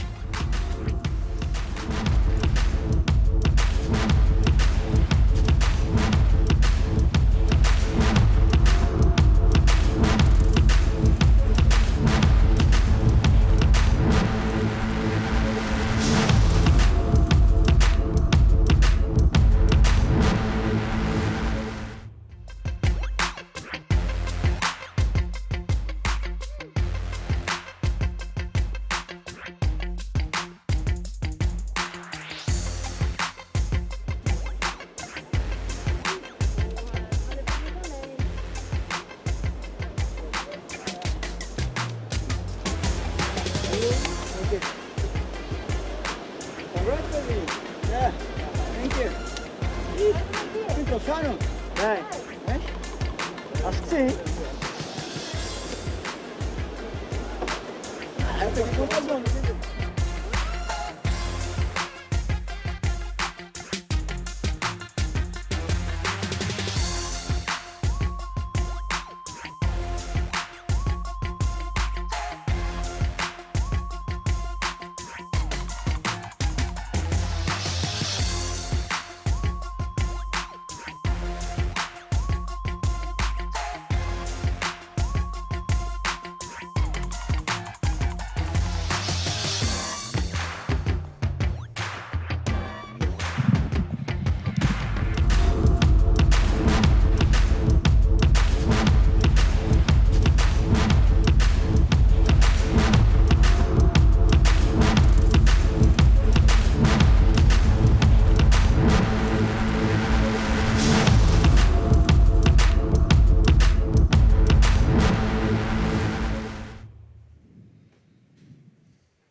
And a very warm welcome back into the studio as we wrap up the French Rendez-Vous of Surfing. And it's time to once again say great job, Johanne Defay. Great performance, an exciting final, and a win here after a big break in competition. How does that feel?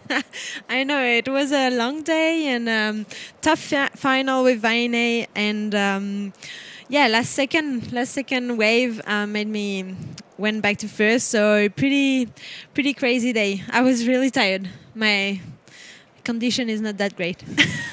And after not competing for so long, you got your first heat done, you got that win. Did that give you like a little taste of blood? Once you scented that, were you like, right, back in beast mode? Or did it take you a while to kind of get back into things? No, I think since this morning, I was a little late this morning. So I kind of like stressed in the car. I was like, hurry up, like we're late, I think, and stuff. And so I like jumped in my heat, pretty much like I arrived 5 minutes before and I jumped in my heat and had a little stress, but happy to be back in a jersey. All right, well, you've done a bunch of traveling around the world and you probably accrued a few different possessions and little trinkets and mementos, but what we think you probably won't have is a very special Basque walking stick called a maquila. Wow. And it's an absolutely beautiful thing. Have a look at that. Johanne Defay, your champion for the French Rendezvous of Surfing, the World Surf League's Countdown Series Euro Cup of Surfing. That's so cool. She is our champion. And you continue to wear that Jeep leader jersey for the Euro Cup into Portugal. Yay! Congratulations, Johanne Defay. Thanks. That's very nice, actually. Wow. It takes 18 months to make, they say. That it's very rare, and it's an actual Basque sort of ornament of great note. So, yeah, there you go. It's all yours. Thanks. Congratulations. And it's rated, like French Rendezvous. Thank you so much, guys. And just looking forward quickly to Portugal, a mobile event down there. You know all about how good the waves can be. We've got a bunch on offer. The forecast looks good as well. Oh, yeah. Starts on Monday the 28th. How stoked are you about the Mayo Portugal Cup of Surfing coming up? Yeah, I'm really stoked on Portugal and like the little excitement going why, like, I mean, it's the first time I'm doing like a moving event pretty much, like where I actually don't know where it is. So yeah, really happy. Hope we're going to get some good wave, maybe a little bigger than today or like cleaner, I guess. Challenging condition first. Next contest is going to be easy. All right, well, we're going to say félicitations, merci beaucoup to Johanne Defay. We're going to swap you out. Merci beaucoup. And welcome in Italo Ferreira shortly. But look forward to seeing you in Portugal. And can't wait to see you ripping down there. Well done. We're going to go to a quick commercial break. Thanks, Join us. guys. We'll bring Italo Merci in tout for le his monde. presentation right after the break.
very warm welcome back into the studio. We've got a reigning world champion sitting on the couch with us here and a brand new event champion, the French Rendez-Vous of Surfing, Benz, Italo Ferreira. Great job, man. Yeah, thank you. That was a good warm-up, yeah.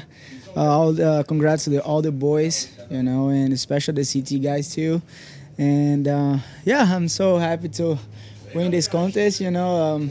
Last week I won in Brazil and that was like more a fun event, you know, like on a night that was more like challenge, you know, but this is more like a contest right now and I'm so happy to take the win. And I just want to say congrats Mariana and Marcos for helping me. And yeah, let's go to Portugal. And a little kind of a tight heat early on today against Cowley, and that kind of seemed like that just sort of fired you up and you clicked into another gear, another level as well, like just fired up that competitive spirit in you, which is important to have, right? Yeah, that was one of the good heats, and he's a good young surfer, you know, and but I turned the heat on the last wave, and that was like quick, and yeah, I'm so stoked right now, and just enjoy the moment. Another win for you. We're here in Anglet. First time, I think, here for you, but looking forward, Portugal next week, the Mayo Portugal Cup of Surfing. You've got a great relationship with that place. We know all about how good the waves can be. You must be looking forward to heading Portugal next week. Yeah, I'm so excited to surf Portugal again. I don't know where's the event, but I hope in Super Tubes. And yeah, I think the forecast is looking good for the next week. So yeah, I'm excited, and we want to drive right now to Portugal. So yeah. All right, well, you've got the Jeep leader yellow jersey on, and you'll be wearing it again in that Portugal event coming up next week. So great to see you in yellow, carrying on that #1 spot. It's time for Monday to award you with your trophy here. Oh, yeah, and this is called a maquilla. It's actually a traditional Basque piece of, basically beautiful handicraft. And, this is beautiful. Yep, mate, you can use it for any application you find for it. It'll look real nice on the trophy cabinet. Yeah, thank you. Congratulations, I appreciate that, Italo. and thank you WSL for the event. Yeah, it was amazing, and I hope that I can take the win again at Portugal. I will try. All right, well, it's been great to see you victorious here, mate. We really hope soon we can get back to having the crowd as well and enjoy all that. But for the meantime, it's been a really cool event. Thanks so much. Great job, and really looking forward to seeing you next week in Portugal. Well done, mate. Yeah, thank you, guys. Yeah, I hope see you guys next week. Well done, Italo. Legend. Right, we're going to go to a quick commercial break. We'll be back with our talking points, top 5 moments of the day. We're going to wrap things up here in France. Join us for the rest of the post show right after the break. Yeah, thank you.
Welcome back to the studio for the post show. Been a great day of competition. French Rendez-Vous of Surfing. Had a little bit of everything in terms of the ocean. We've had some big moments as well, some great highlights. Ben, we kind of cast our mind back and just kind of pick out some of those top 5 moments and think into that performance from Leo Fioravanti earlier on in the day. Yeah, Leo came out really strong early on the heat. He made the semi-finals by the end, and unfortunately he got knocked out by our man Italo. But yeah, he started off strong.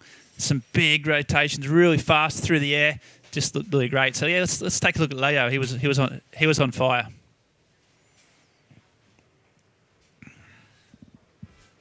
Yeah, nice and clean, just fanging down the line. Hits that great. Comes back here this early in the morning. The tide was high. A lot of intent.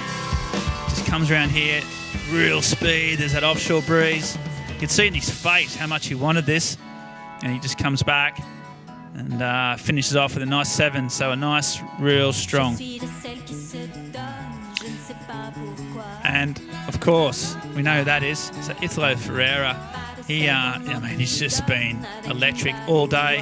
When the wind was clean, when the conditions were chunky, whatever got thrown his way, he was just doing this. Smart, super sharp, super focused.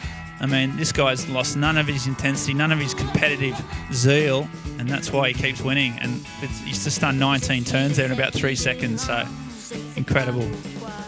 Of course, the other surfer with the yellow Jeep leader jersey is that Johanne Defay, the other winner, and she was on fire too. This is her backhand. She used both her forehand and her backhand well, all competition, but on her backhand she just managed to get some swoops in, then she switched it up, and this is the last sort of wave here. She just finishes it off here in the end. So really attacking the wave when it mattered, and Johanne Defay just looked strong. Part of the impressive thing about her, we think surfers representing France, they'll be local. She just flew in from Reunion Island, basically the other side of the world over there in the Indian Ocean. Just got over here a week ago, so not a whole lot of time to prepare for Johanne, and super impressive, as we're going to just check out some absolute highlight moments. Oh, surprise, surprise. Look at the highlight reel. It's Italo Ferreira. It's a world champion. It's a French Rendez-Vous of Surfing champion. It's the man of the moment. He locked about 14 of those airs. His completion ratio was through the roof. And as you saw, he was so stoked. And he's just an amazing positive energy for surfing. Worthy champions, both of those. Been absolutely outstanding throughout the day here. Italo Ferreira ripped it from the beginning. Got a little bit fired up by that heat with young Cowley Varson. That only provided more entertainment with us. And of course, Johanne Defay, she looked really good value as well. So a really worthy winner. Of course, the French Rendezvous of Surfing, only the first part of the story for the Euro Cup. We will cast our minds forward to Monday, 28th of September, Mayo, Portugal Cup of Surfing. We're going mobile down there in Portugal, one of the most wave-rich regions anywhere, particularly in the European continent.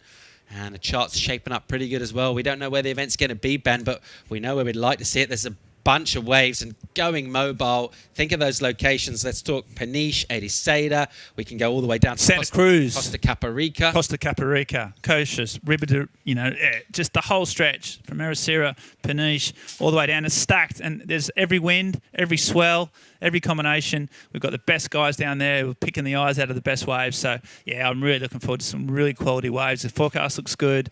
All the guys are pumped. Ilto is pumped. So, it's looking amazing. And with such a big breakbanding competition, we watch clips and stuff, but free surfing is pretty different, totally different thing from competing. But for what you've seen so far and what you've seen today and kind of the performances, some statement performances, some kind of breakout moves as well from some of the younger crew, the up-and-comers, we look like we're setting up for seeing some epic performances in Portugal. Seems like the talent level is right there. Yeah, definitely. Those CT guys, Michele Bourez, look really strong. And once they get him in better conditions, he'll be dangerous. Leo, as we just saw, was on fire. Of course, we've got our main man, Italo.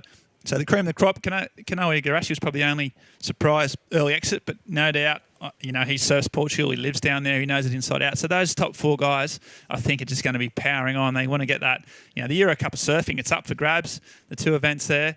They've all got good starts. So, it's all set up for, an incredible event down there. Well, our Euro Cup Jeep leaders in our yellow jerseys. We leave France as we were when we came in. It's our number one seeds coming into this event, Italo and Johanne. We talked about the talent level. Just thinking about that forecast, we're a little way out, but it's looking pretty good. Winds seem favourable. Prime season in Europe, Ben. Oh, it's on. You just see Italo. He's just driving down in his spring suit. He's got the Jeep leader jersey on. He's just fanging it down there like that, just loving life. So, yeah, it's all looking, this Euro Cup surfing is it's such a great thing that we've created out of nothing, and it's on, and it's exciting, and it's nothing like seeing the world's best surfers surfing against each other. There is nothing like it, and I'm so stoked to be a part of it. All right, well, it's been an epic day of competition. We really appreciate your company, wherever you've been tuning in from. Hope you've enjoyed the show. We're going to show you some highlights of an epic French Rendezvous of Surfing. Fingers crossed we get a banger event down in Portugal next week. Take care, stay safe, and we'll look forward to seeing you on Monday down there in Portugal for the Mayo Cup of Surfing.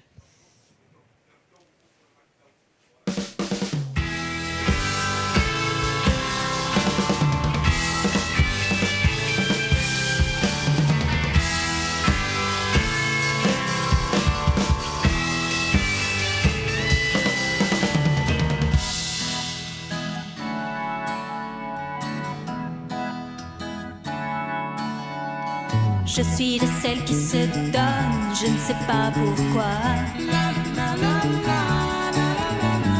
Pas de celles qu'on emprisonne avec une bague au doigt.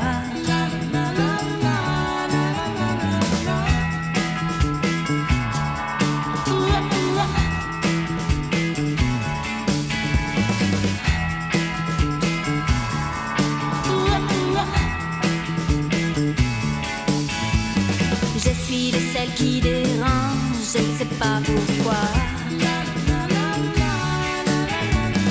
Pas de celles qui parlent aux anges et qui marchent droit. Oserez-vous m'embrasser? Je ne pourrai pas vous aimer, ne cherchez pas pourquoi.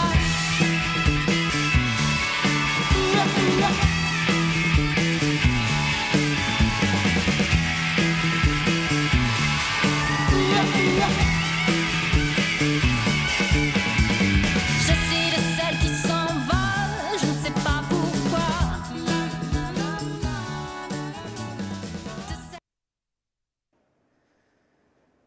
This copyrighted event broadcast is produced by the World Surf League for broadcast around the world and may not be retransmitted, reproduced, rebroadcast, or otherwise distributed or used in any form without the written consent of the World Surf League.